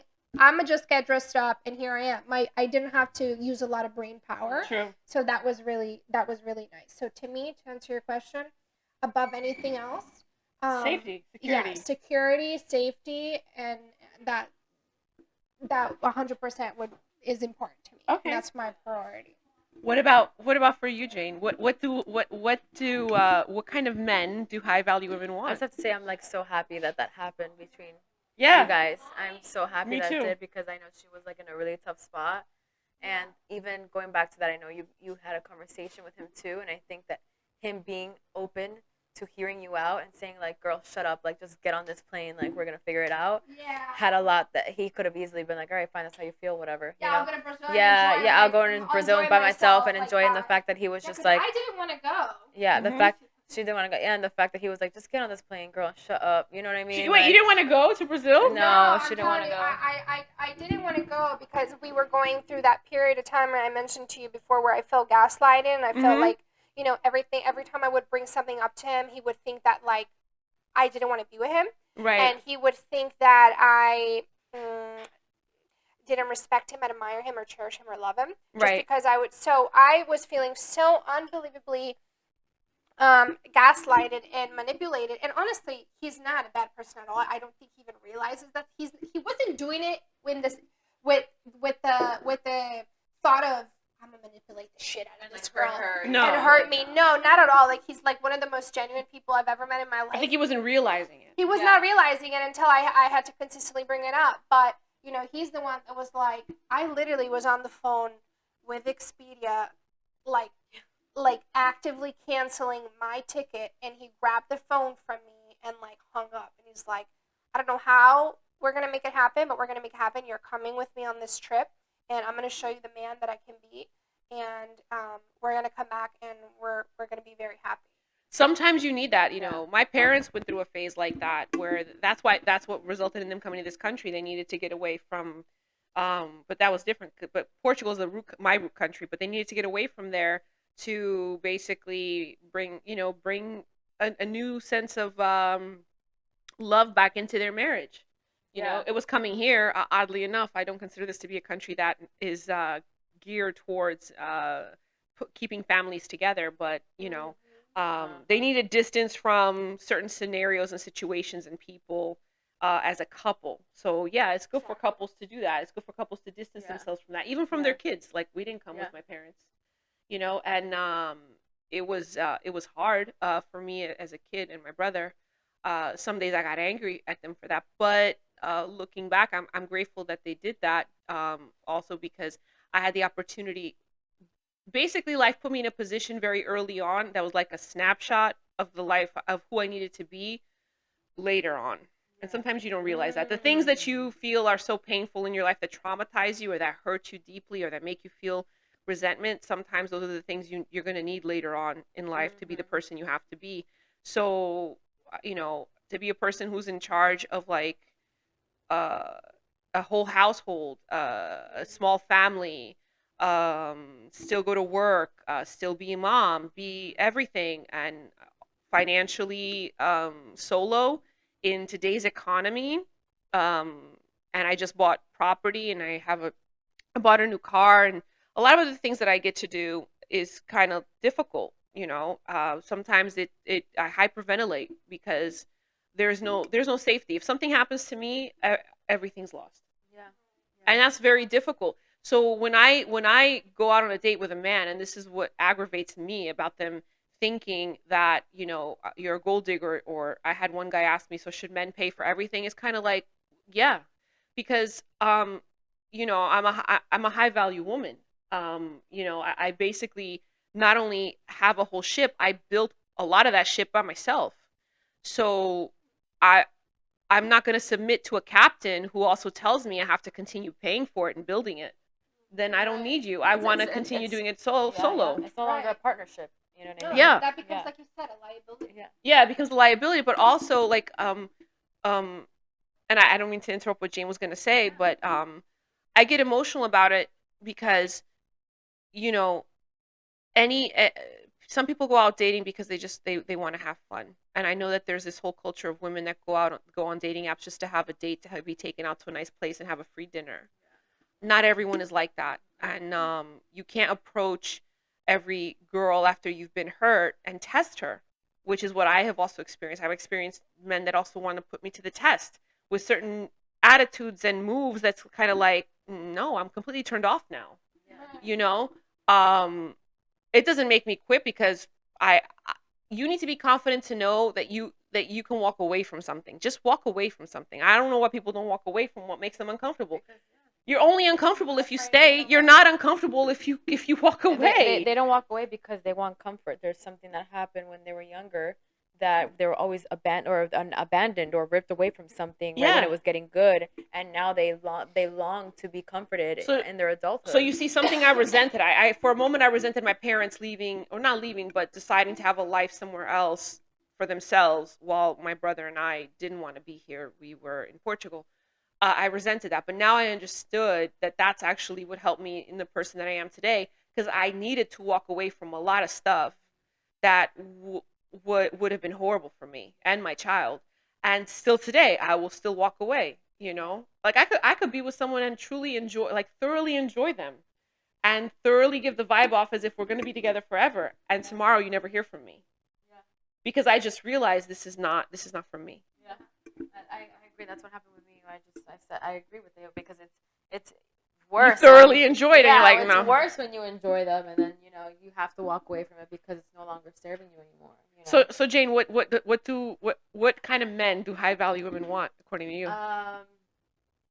It was funny because I was on a podcast the other day and there was this asshole on the podcast. Oh yeah. And he was talking about, girl, he was saying that a woman Oh needs to my be asking you to be with him 4 times before he actually says yes. Yeah. What? Sick. You know, Yeah, no, it's like, just it's and this guy is Who like is this? this guy is like a coach. I didn't want to put him on your thing, but Okay. I was just like, what are you talking about? So when you asked me that question, I think back and I'm like, absolutely not, like not something like that. But I'm looking for in a relationship. Is that what you said? What am I looking for in a relationship? No, what kind High-value of women what look kind for? of what kind of men do high value women look for? Like Vera said, that this is something that we spoke about, kind of like in the beginning of the podcast. But I realized through the things that I've gone through, I need some man with a character, And character is who you are when you're by yourself. You Yeah. know, who you are when you're alone, and I cannot be asking that if I'm not that. Mhm. So character is something I'm always kind of like working on. Recently, I was tested with my character in my family, and it's something that I would have lost my mind with. You know what I'm saying? Loyalty to me is the most biggest thing. I think I'm a very loyal person, Right. and I think all my friends can attest to that. They were not And loyal. there was just somebody who just crossed the line, and I was just like, "Whoa, you're crossing a massive boundary." And to me, that was huge from like one of my family members.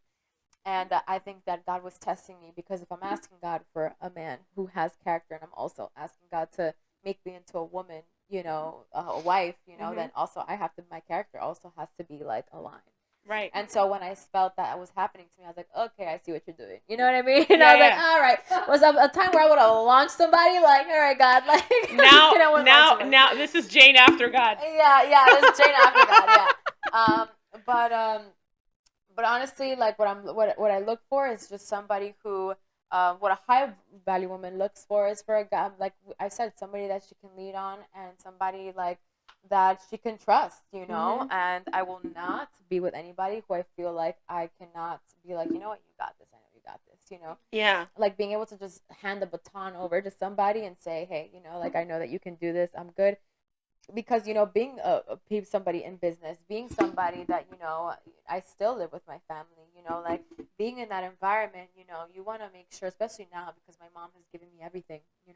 I went to New York recently, and I saw, my mom showed me that she was 20 years old, with my dad, who was 22 years old. My Oh dad was wow. just coming out of college, and They were young. they were young, and they were raising 3 kids in a small apartment in New York City. Oh, And yeah. when I saw that, I was like, I checked myself, because there's a lot of times we point the fingers and we say, "Oh, if I were you, I would do this better. If I were Especially to you," our parents. You especially to don't our know their parents. history. Yeah. Yeah, Yeah, and you don't know I a mean, lot I know. I mean, I remember being in that place, but just being as an adult now, and like looking where they came from, I'm like, wow, they gave me everything. My mom struggled to get here. My mom walked her ass from Venezuela to Brazil. She crossed the border, all this